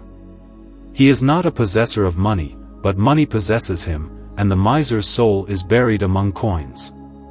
These he cherishes as gods, on these idols he lavishes the honor of divine worship, and ascribes godlike powers to them. Thus the reason of man, trampled by covetousness, serves the flesh, and like a handmaid is compelled to wait upon it. Thus the eye of the heart sickens, blind from a fleshly mist, and suffers its eclipse, to lead an inactive life in solitude.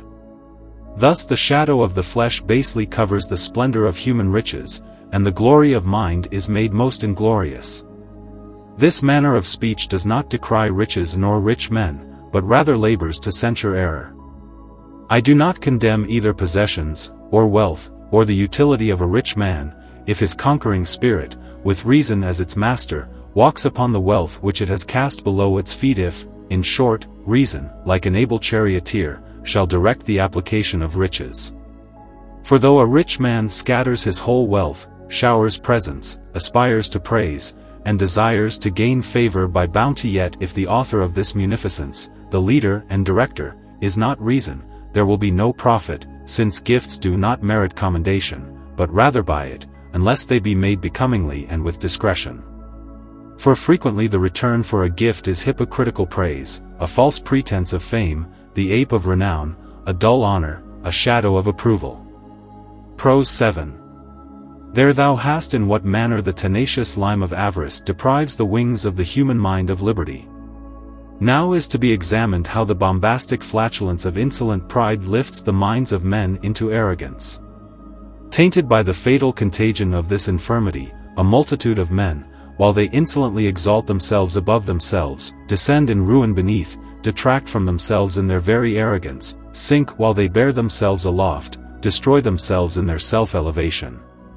Either the solemn pompousness of these men's words, or silence, the mother of suspicion, or some peculiarity of act, or rude idiosyncrasy of gesture, or excessive bedizening of the body, throws light upon the inner haughtiness of mind. For some, whom lowliness of servile condition debases, boast of majestic liberty. Others, while they are of common stock and plebeian race, in word at least make themselves of distinction in excellence of blood. Others, while they cry in the cradles of the grammatic art and are suckled at its breasts, profess the height of Aristotelian subtlety. Others, though numb with the ague fits of a frightened hare, by the single remedy of verbosity present the courageous front of a lion. There are others who plainly reveal, by a silence merely external, what the pride of inner indignation shuts close.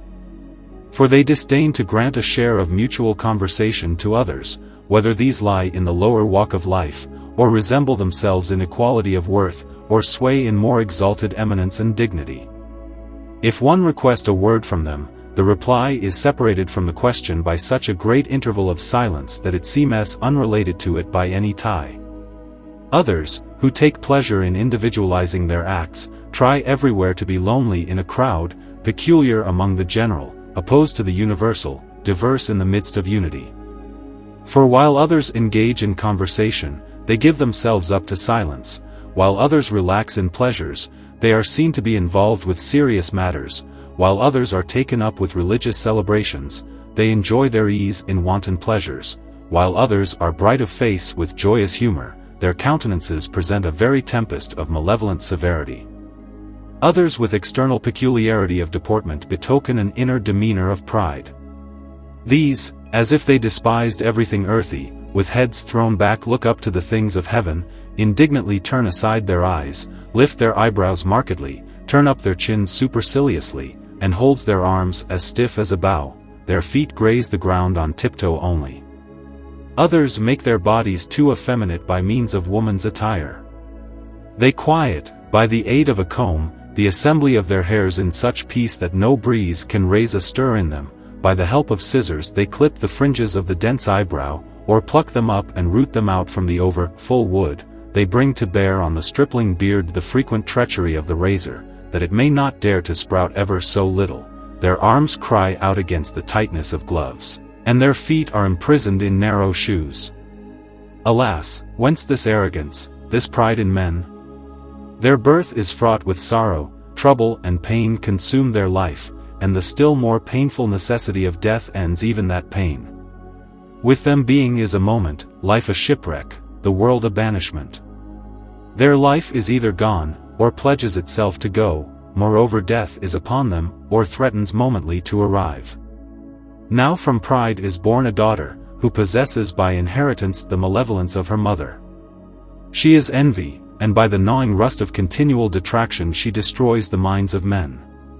She is the worm because of whose bite health of mind sickens and falls into disease, soundness of mind rots into decay, rest of mind is abandoned for trouble. She is the guest who, after being lodged in her host's guest chamber, pulls down the hospitable shelter. She is a possession which most evilly, nay dominatingly, possesses its possessor, for while she troubles others with blatant obloquy, she disturbs more deeply with intestine fong the spirit of her possessor. She is envy, who keeps the stings of her angry aspersions at rest as against those whom a hell of faults devours, those to whom the plan of nature denies the gifts of the body, those whom mad fortune vomits into poverty. But if any one swims with Croesus in the flood of riches, scatters wealth with Titus, disputes over his image with Narcissus, thunders with Turnus in courage, rejoices with Hercules in strength, is drunken with the poetic nectar go of Homer, with Plato examines philosophy face to face, with Hippolytus is distinguished as the mirror of chastity, against such a one she discharges all the stings of her detractions. For she attributes bravery to the wildness of fear, distorts prudence into guile and fraud, or into bombastic flatulence. Under her defamation also decency sinks into a gilded varnish of hypocrisy. This disease of enviousness corrupts very many, who, while they endeavor to mar the brightness of another's reputation, feel the first disparagement of their own good character. Another's prosperity is judged by them unfavorable, another's adversity favorable. They are sad at another's joy, are joyous at another's sadness. They measure their riches in another's poverty, and their own poverty in another's riches. They try to darken another's shining renown with a cloud of traducement, or to steal his glory by mere silence. They spoil the pure brightness of another's virtue, or mix the ferment of falsehood with the true. O grief! What monster more monstrous than envy? What evil more destructive? What fault more to be condemned? What torment more full of punishment? It is the gulf for erring blindness, the hell of the human mind, the spur of contention, the sting of unrest. What are the emotions of envy but the enemies of human peace, the attendants of mental depredation, the hostile guard of a troubled spirit, the watch over another's felicity? What does it profit any one if fortune bright and favorable cheers him on, and his body rejoices in the glow of beauty, and his mind is luminous with the splendor of wisdom, when the robbery of livid envy plunders the riches of the mind, turns the brightness of prosperous fortune into the darkness of adversity, and debases the gold of beauty into foul dross, and when ignoble spite makes the glory of wisdom inglorious? Yet if one wishes to banish the rust of malice, the moth of envy from the mind's treasure house, let him find his grief in condoling with another's woe, let him rejoice in another's joy as his own, let him consider his riches in the riches of another, let him mourn his poverty in the poverty of another. If thou shouldst see another's good name honored and celebrated, do thou by no disparagement make this festival of praise a common day, but let the lamp of the other's virtue be brought before the whole company, and shine forth the more fairly in the noonday of thy speech. If thou observest any that are giving way to sharp depreciation of another's honors and good fame, either withdraw thyself from the blatant herd, or dull the slanderous tongues by reproof and correction. Bring the brawling to naught, wear away the teeth of corrosion, consume the biting scandal. To this list of vices flattery joins her share of evil. By this pest and plague are smitten the adherents of chief men, palace dogs, artisans of flattery, manufacturers of praise, molders of falsehood. These are they who sound the grandiloquent trump of commendation in the ears of the rich, who throw out the honey of sweetest flattery, who, that they may cozen him out of gifts, anoint the head of the rich man with the oil of adulation, who offer lulling praises to the hearing of prelates, who either shake from the coats of such men a fictitious dust, or pretend to pick a feather off a featherless garment. By the beggarly means of praise they buy employment from the rich, on which the favor of fame spits indignantly. On gaining presents they laud, on acquiring gifts they flatter, on the possession of reward they publish fair-spoken report. For if a torrent of generosity flashes in the gift of a rich man, the flatterer is all poured out in the lavishness of his encomiums. But if the gift savors of sluggish and wintry avarice, the greedy sycophant grows cold in his praise and commendation of it. If expression for the gift seems to require applauding drums, the poet of blandishment swells up in a grandiose style of eulogy. But if the poverty of the gift begs plaudits from fame, he lessens the report of its worth by a more humble style, for it is when the size of the gift is eloquent that the flatterer vomits from the treasury of his heart hypocritical praises, insincere applause, easy perjuries. For though he whom the gift represents have been whelmed by such a tempest of ugliness that hardly the fragments of natural gifts are evident in him, yet the poems of flattery will talk vainly to him of the prerogative of beauty, will falsely say that the pygmean cells of his pusillanimous heart are palaces, will exalt the base shadows of dull avarice to the mountain-top of generosity, will feign that his low and plebeian stock has the majestic distinction of Caesarian nobility. What further? Though a plenitude of vices should take up their abode in a man, and he be not redeemed from his faults by any virtue, yet the mercenary dealer in flatteries, so long as the mediating gift comes to meet him, thinly colors the sight of the vices with the light tunic of commendation. On the other hand, though the noon blaze of all beauty should brighten in another's countenance, though his tongue should be resplendent with the silvery pearls of eloquence, though the chamber of his mind should shine with the jewels of the virtues, yet if the artisan of blandishment does not expect the favor of a gift, he labors to mingle with the light of this great glory the darkness of deadly vices. What is the ointment of flattery, then, but a cozening for gifts? What is light commendation but the deception of prelates? What the approval of praise but the deriding of its very subjects? For though speech is usually the faithful interpreter of the thought, words accurate pictures of the soul, the countenance the sign of the will, the tongue the prophet of the mind, yet flatterers divorce the countenance from the will, the word from the soul, the tongue from the mind, the speech from the thought, by a wide interval of separation. For many applaud with outward, shining praise those whom they with internal mockery deride. And in the open they extol and commend many cordially, whom they in secret cheat with hostility and scorn. Externally they compliment with an innocent countenance, internally they pierce with scorpion's sting. Outwardly they rain down the honeyed showers of flattery, inwardly they belch the sharp storms of detraction. Then I, restraining the swift course of her unpausing speech, said, I could wish that thou wouldst strengthen the fort of my mind against the furious armies of these vices by the bulwarks of thy teaching, which are founded on reason. Chapter 8. To the end, she answered, that Scylla of the greedy whirlpool do not whelm thee in the deep night of self-indulgence, apply the curbs of moderation to thy palate, pay thy belly its due most temperately, let the path of thy throat taste the rain of Lycus, the draughts of Bacchus, soberly, drink but little, that the mouth may be thought to give a sort of kiss to the wine-god's cup.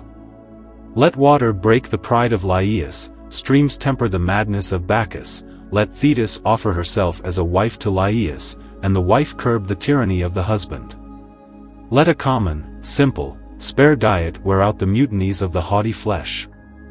That the despot who always exults in the flesh may drive thee the less, let quiet Cupid take his rest. Let the bridles of love be checked in thee, and the sting of the flesh faint and be numb, and let the flesh thus become the handmaid of the spirit. Restrain thine eyes, and put bolts upon the door of thy vision, lest it hunt too unvirtuously beyond the reach of the light, and, like a scout, lay its booty before the mind. If the passion of greed intoxicates any, let them force it to depart from them. Let ostentation note the wealth of the mind, the triumph of the mind. Let the neck of desire be bent and bowed, nor even let the money linger in the shut moneybags and sleep inactive, free to no one, but let it rather keep watch as the guardian of honor, to be put by the rich man to use. If the time be at hand, if the place require, let the buried mass of wealth rise up, the moneybags cast up coins from their very depths. Let bounty serve honor in any way it can. If thou wishest to tread on the neck of pride, on swollen arrogance, on ostentation of the spirit, consider the burden of thy fleeting race, the toil of life, the close of death. Prose 8. While nature's discourse was proceeding along this particular path of instruction, behold, a man, appearing suddenly and to my amazement, having given no previous warning sign to our attention, showed his presence to our sight.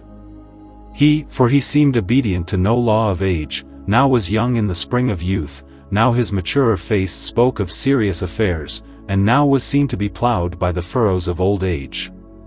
Just as he would alter through many degrees of changing age in face, so his doubtful stature was now made short and insignificant, now his slight figure would be increased according to the scale of an equally balanced mean, now, growing up in bold height, he would rival the towering giants.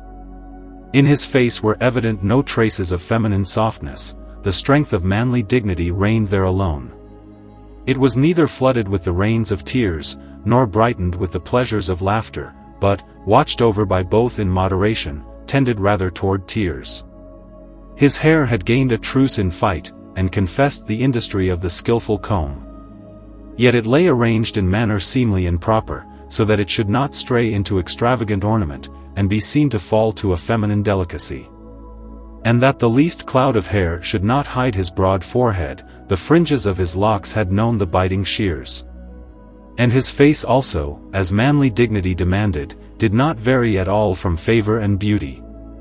His chin now would sprout the first down, now would be fringed with a longer beard, now would seem to run wild in an abundant fleece, and now the severity of a razor would reprove the growth's excess.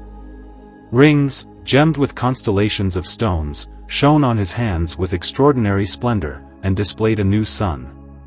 His garments appeared now to be common, of poor make and coarse substance, now to rejoice in the most skilful woof of fine material. On them ideal pictures told of the events of marriage, though the soot of time had almost made the images fade. Yet nevertheless the eloquence of the picture spoke of what was woven therein: the holy faith of marriage, the peaceful unity of wedlock, the equal yoke of matrimony, the indissoluble bond of the wedded.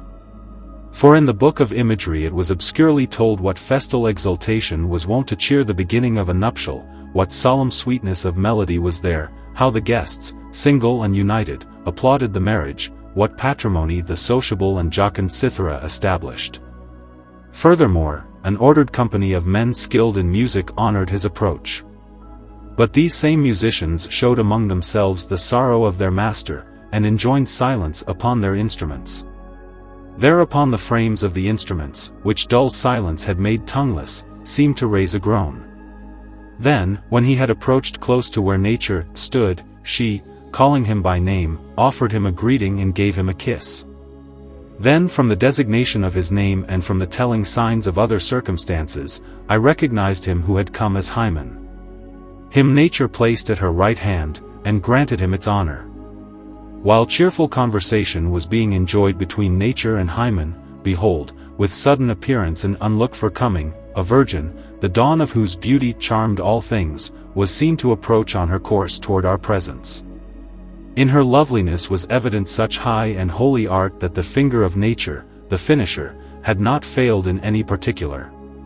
Her countenance borrowed no false or foreign color, but the right hand of most powerful nature had planted there, with marvelous grafting, the rose vying with the lily. Her eyes were governed by simple modesty, and did not wanton in any impudent sally. Her lips, retentive of their freshness, seemed neither drained by pleasures nor to have felt the first kisses of passion. Yet one would think that her face, which flowed with tears, had suffered sorrow of shipwreck in the flood of weeping. A wreath of lilies, strung by a beautiful chain, smiled on her lovely head. Yet the whiteness of her swan-like hair scorned to ask for the radiance of the lilies, and gave out continually a rival luster. Her garments, furthermore, would have silenced with their truer snows the arguments of the whiteness of the others, had not a picture, mingled with various colors, cheated them of their purity. For on her garments was seen interwoven, after the fancy of a picture, how the chastity of Hippolytus was defended opposed by a wall of constancy, and how it zealously and repelled a stepmother's lustful desires. There Daphne, lest the bolt and bar of her virginity should be broken through, put to rout the enticements of Phoebus by flight. There Lucretia set off the loss of violated chastity by the gain of death. There, in the mirror of the picture, I could catch sight of Penelope, mirror of purity. And, to include the picture's many eloquent but subtle touches in a brief way of speaking, it had been careful not to cheat any daughter of chastity of her meed of praise. A noble seal of gold, studded by a starry multitude of jasper stones, shone like day on the right hand of the Virgin. On her left hand sat a turtle dove, which in the manner of elegiac song tuned the cithara of its voice to sorrowful moans. A band of young girls, none of whom seemed to have wantoned in the wrestling ground of love, clung to her footsteps, to comfort her journey and do her obedient service. When nature had perceived her near and close at hand, she left her seat, and, coming to her with solemn approach, showed outwardly by her first salutation, by her welcoming kiss, and by the joining in embrace, the love for her in her mind. And when at the beginning of the salutation the name of this virgin shone forth, I recognized there the arrival of chastity.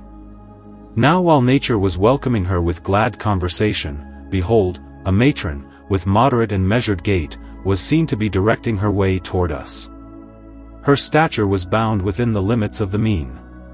Her age tended toward the noon hour of life, yet in no respect did the noon hinder the dawn of beauty. The hoarfrost of old age was trying to scatter its snows on her hair. This she did not allow to play in free waves over her shoulders, but held its luxuriance in bounds. Her garments did not seem to boast of the glory of fine material, nor to bewail their loss in being made of common stuff. Obedient to the canons of moderation, they neither escaped and strayed from the surface of the ground, cut short and curtailed in excessive brevity, nor did they clothe the face of the earth with needless length, but touched it with the brief taste of a kiss, for a girdle governed the fall of her tunic, and recalled irregularity to rule. A collar kept watch over the entrances to her bosom, and denied the hand admission. On her garments a picture showed with faithful characters what circumscription ought to be in the words of man, what circumspectness in his deeds, what moderation in dress, what serenity in bearing, what bridling of the mouth in eating, what reproof of the throat in drink. Her nature recognized, though surrounded by few attendants, and hastened to meet and welcome her, showing the full measure of her love by the warm greeting with which she began, and by concluding with manifold kisses. The clear expression of her right name told of the gracious arrival of temperance. And while nature was receiving the presence of temperance with the gift of a friendly salutation, behold, a woman, the daylight of whose beauty, when presented, threw continually on the glory of the actual day the splendor of a brighter countenance, was seen hurrying her quick course and bending her direct approach toward us. Her stature had scorned the poverty of human stature in its growth, and exceeded it in unusual degree. Her head did not bow humbly to the ground or bear a face cast down, but, with neck straight, fixed its gaze on things above, and kept the shaft of its vision for the heights. Nature had finished her appearance with such careful perfection that she could admire in it her own diligence as a maker. A diadem, which did not redeem property of material by preeminence of workmanship, or atone for meanness of workmanship by fineness of material, but which showed in both a supreme monarchy without the pain of that absolute state, glowed on her head. Yet her golden hair, more flaming and with lovelier fire, seemed to afford a seat to the golden diadem indignantly. Not cut short by industrious scissors, nor collected into companies of locks, it wantoned in freer wandering, and, crossing the limits of the shoulders, was seen to condescend to the poor estate of earth. Her arms were not bound to a scant shortness, but, extending in ample length, seemed not destined to shrink, but rather to increase further. Her hands, which did not turn back in any hollow curve, but which lay open, ample and broad, cared for the offices of giving. Her garments, which had their substance of golden and silken threads joined in the kiss of the web such that the fineness of the workmanship was inferior to the richness of the material, rejoiced in such evidences of art that you would think that a hand, not of earth, but from very heaven, had toiled at their making.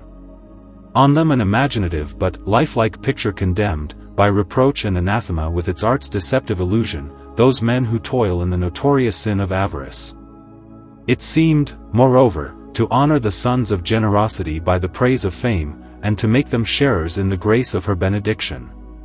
While this woman, closely accompanied by 3 attendants, pressed on in her haste to approach, behold, nature ran quickly to meet her and welcomed her coming, and, dividing her kiss with a salutation, closed her salutation with a kiss.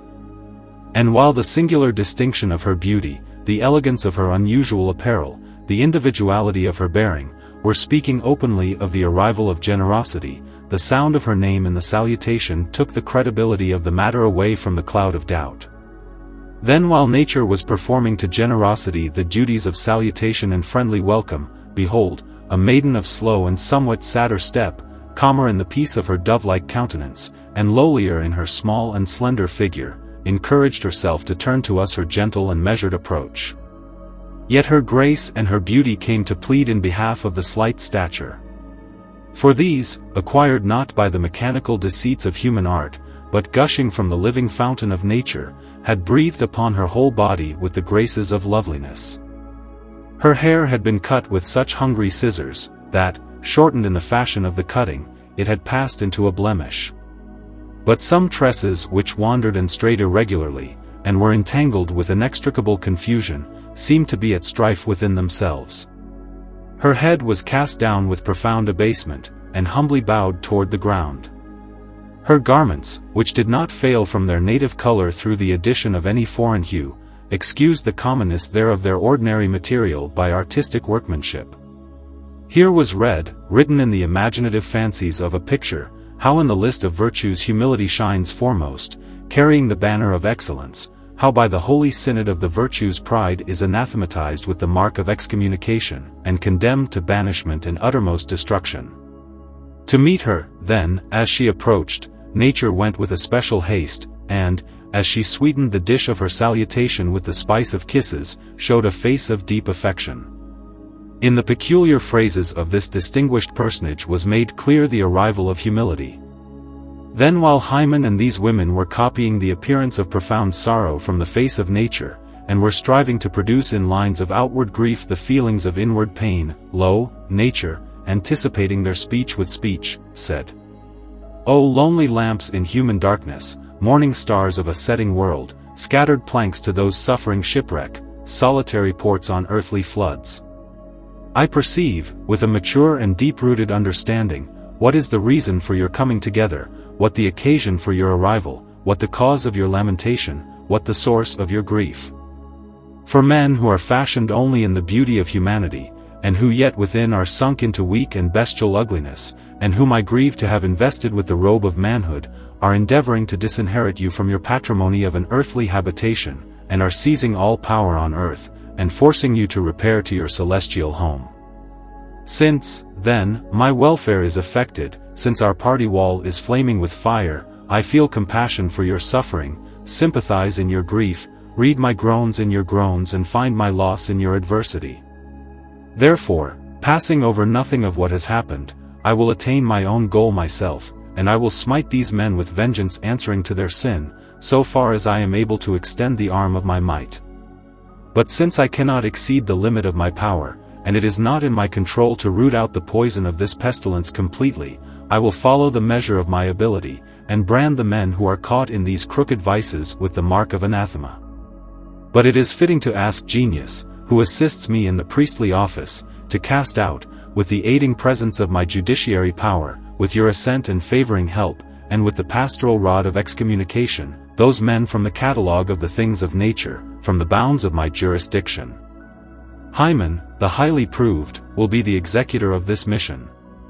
In him shine the stars of glittering eloquence, and in his possession is placed the armory of the examining council.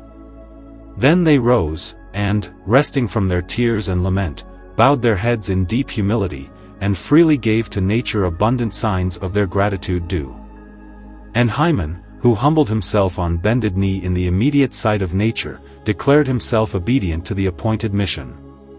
Then she marked and inscribed with a reed pen a papyrus sheet with an epistolary composition of this sort. Nature, by the grace of God delegated protectress of the worldly realm, to genius, her other self, greeting, and a wish that in everything he be befriended by the favors of fair fortune. Since similarities rejoice in a scorn of things unlike them, and in the friendly appearance of things like them, I, who find in thee, as in the mirror of nature, myself again in marked resemblance, am bound to thee by the knot of most ardent love, so that I am with thee in all go things, advance in thy progress, or, in like measure, droop in thy failure. Therefore ought our love to be reciprocal, so that thou wouldest answer with equal affection, and make our fortunes one. The evidence of evil committed tells thee fully, in the form of a loud wail, of the shipwreck of the human race.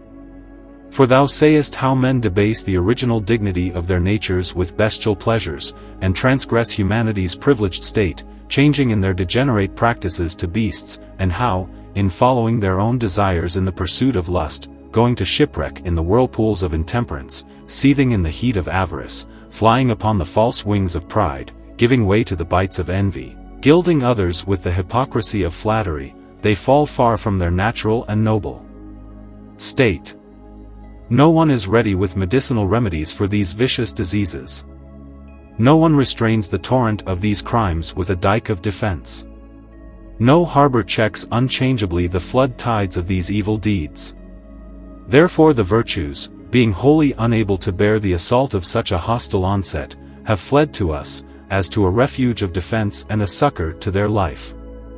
Since our common interests are thrown into confusion by the fierce attack, I entreat thee with prayers, enjoin thee by the virtue of obedience, both warn as I command, and command as I warn, that thou banish all deception and excuse, and hasten thy approach to us, and that with the aiding presence of myself and my women, thou sever the children of abomination from the holy communion of our congregation, and, in the due solemnity of thine office, smite them with the hard rod of excommunication. Thereupon she gave the letter, which had been sealed and marked with a signet, on which an artist's skill had graved the name and image of nature, to her legate to deliver. Then Hymen, ending his acts of thanks with a graver countenance of joy, received his appointed embassy, and, rousing his companions from dull idleness, bade them take up their instruments of music, and, stirring them from dumb silence, summon them to the measures of harmonious melody.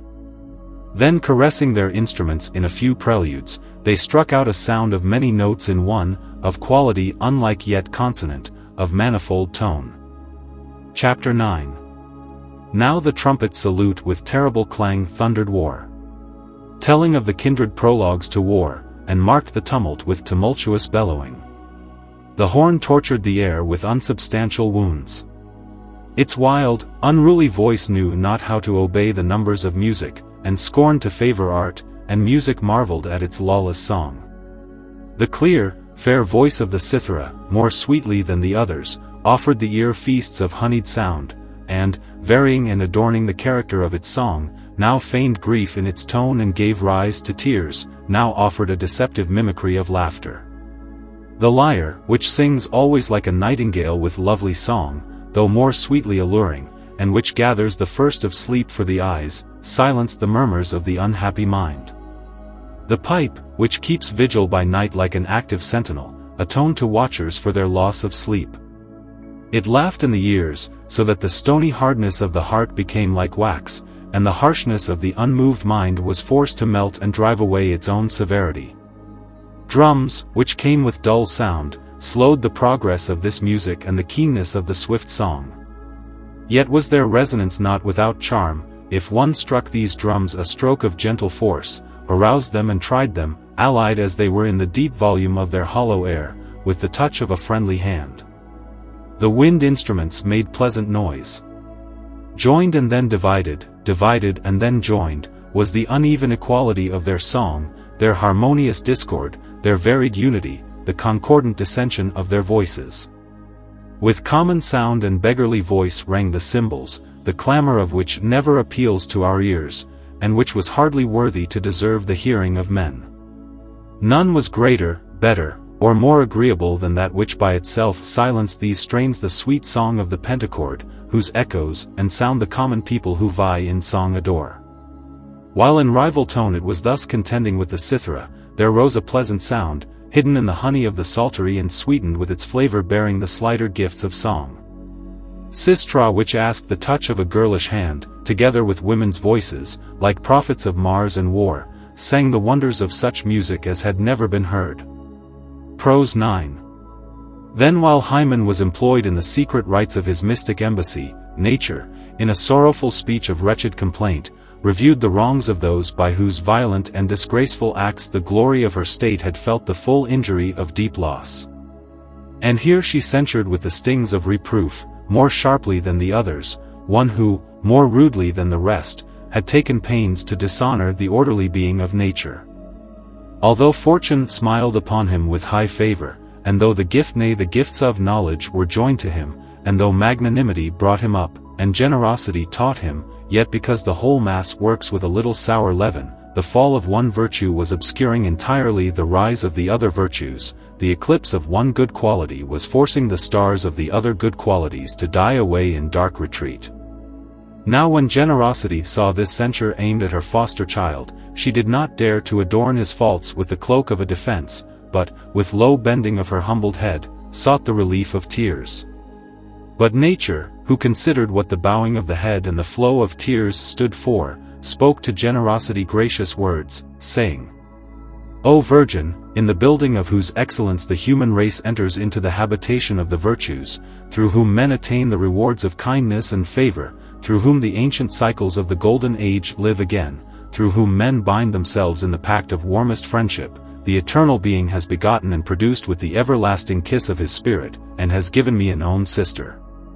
Not only the natural tie of blood binds her to me, but the connection of pure love links us also. And because of this, thine even judgment does not allow thy will to wander from the consideration of my will.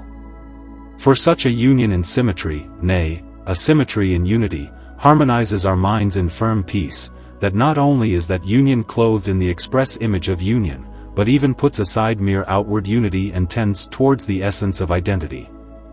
And so a wrong to the one, which does not attack the other, assails neither, a temptation for one subdues neither, if it does not threaten the other. He, then, who tries to weaken my name and renown by the loud blasphemy of shameless deeds, tries in the persistence of his evil vexation to detract from thy glory. He who abuses the gifts of nature in the waste of ungoverned prodigality is stripped of the gifts of fortune as a penalty for his lawless extravagance. Thus does the prostituted fellowship of prodigality falsely profess the honorableness of generosity.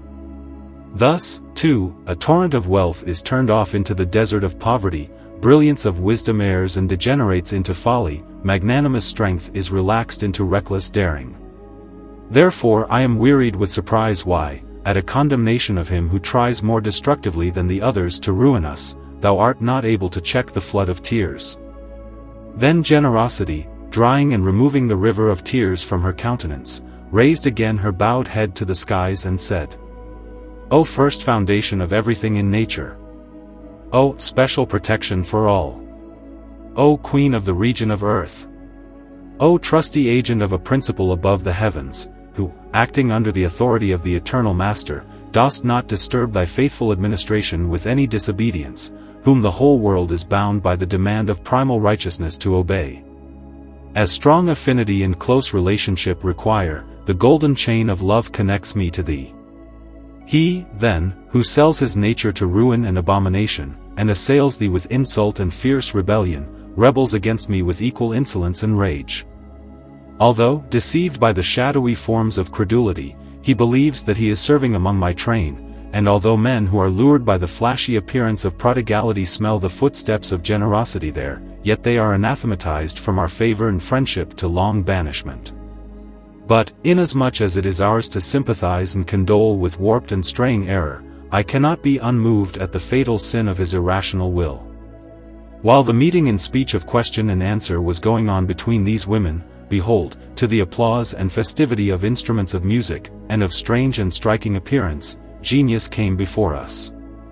His stature, which was duly limited by the canon of the mean, neither complained of subtraction and curtailment, nor grieved at addition and excess. His head was clothed with locks of hoary whiteness, and bore the marks of wintry age, yet his face was delicate with the smoothness of youth, and unfurrowed by any of the plough marks of old age. His lineaments, whose workmanship followed nature, seemed now to be in flames of purple, now to be bright like hyacinth, now to burn with scarlet, now to be a clearer white than lawn, not knowing the want of any one. On them images of things lived momentarily, and as quickly vanished, so as to elude our scrutiny and perception.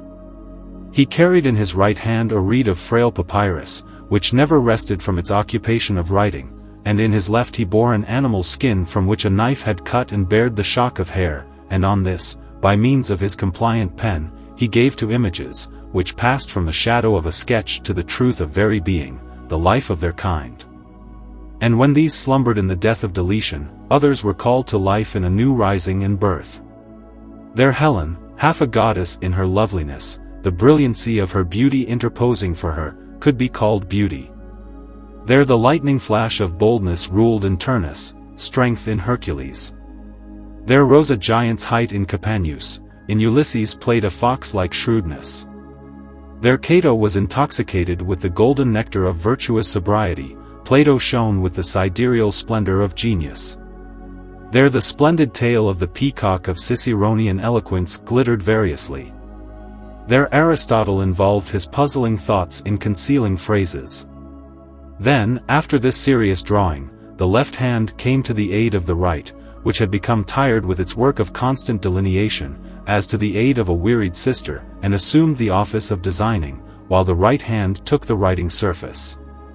The left hand forsook the path of true representation with false and limping imagery, and created figures of things, or rather the shadowy ghosts of figures, with incomplete depiction.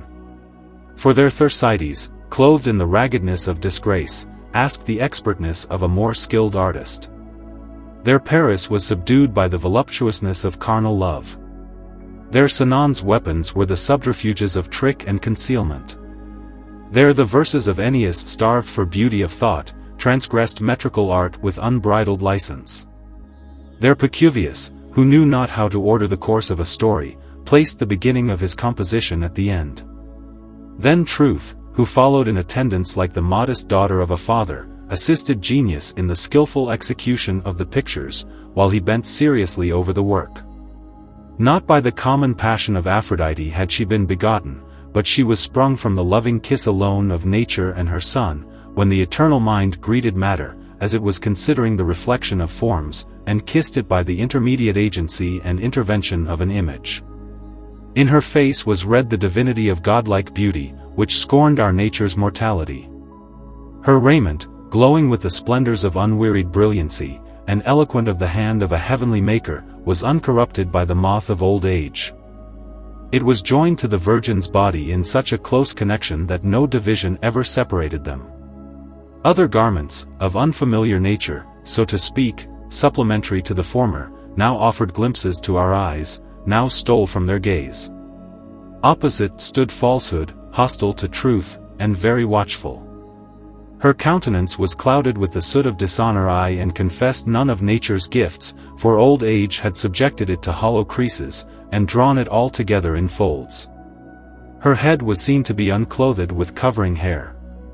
Nor did she compensate for the baldness by an enveloping robe, but an infinity of little patches, joined by a greater of threads, had composed a cloak for her. Secretly spying on the pictures of truth, she rudely marred whatever truth harmoniously formed. Nature at this gave free reins to her approach, and was seen to go solemnly to a solemn meeting. And to Genius, as he hastened to meet her, she offered her lips, which were not stirred with the poison of any illicit passion, but which signified those embraces of the mystic love which show the harmony of spiritual affection. After the mutual rejoicing had been consummated in an end of satisfaction, Genius, with hand raised in request, enjoined silence, and, 175 material of his voice into following this, coined this form of speech. O Nature, I do not believe that without the divine breath of inspiration has that imperial edict gone out from thine even judgment, to the effect that all who try by abuse and neglect to reduce our laws to ruin should not rejoice in the high day of our festival, but should be smitten with the sword of anathema. And since this law and legitimate decree does not oppose the rule of justness, and since the scales of thy careful judgment sit quiet on the balanced tongue of my consideration, I hasten more quickly to strengthen the ruling of thine edict. For though my mind, which has been tormented by the odious vices of men, and which has travelled into the depth of sorrow, is unacquainted with the paradise of gladness, yet the beginning of delight and joy smells sweetly in this, that I see thee striving with me toward the attainment of vengeance due.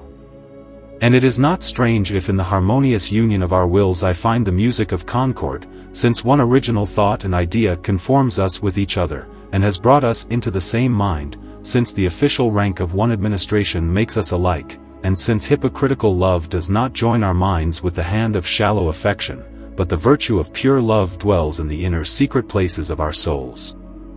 While Genius was limiting the course of his speech to these few words, Nature drew aside a little the shadows of sorrow with what was like the rising dawn of an exclamation, and, though with the honor of her position preserved, showed to Genius her proper gratitude.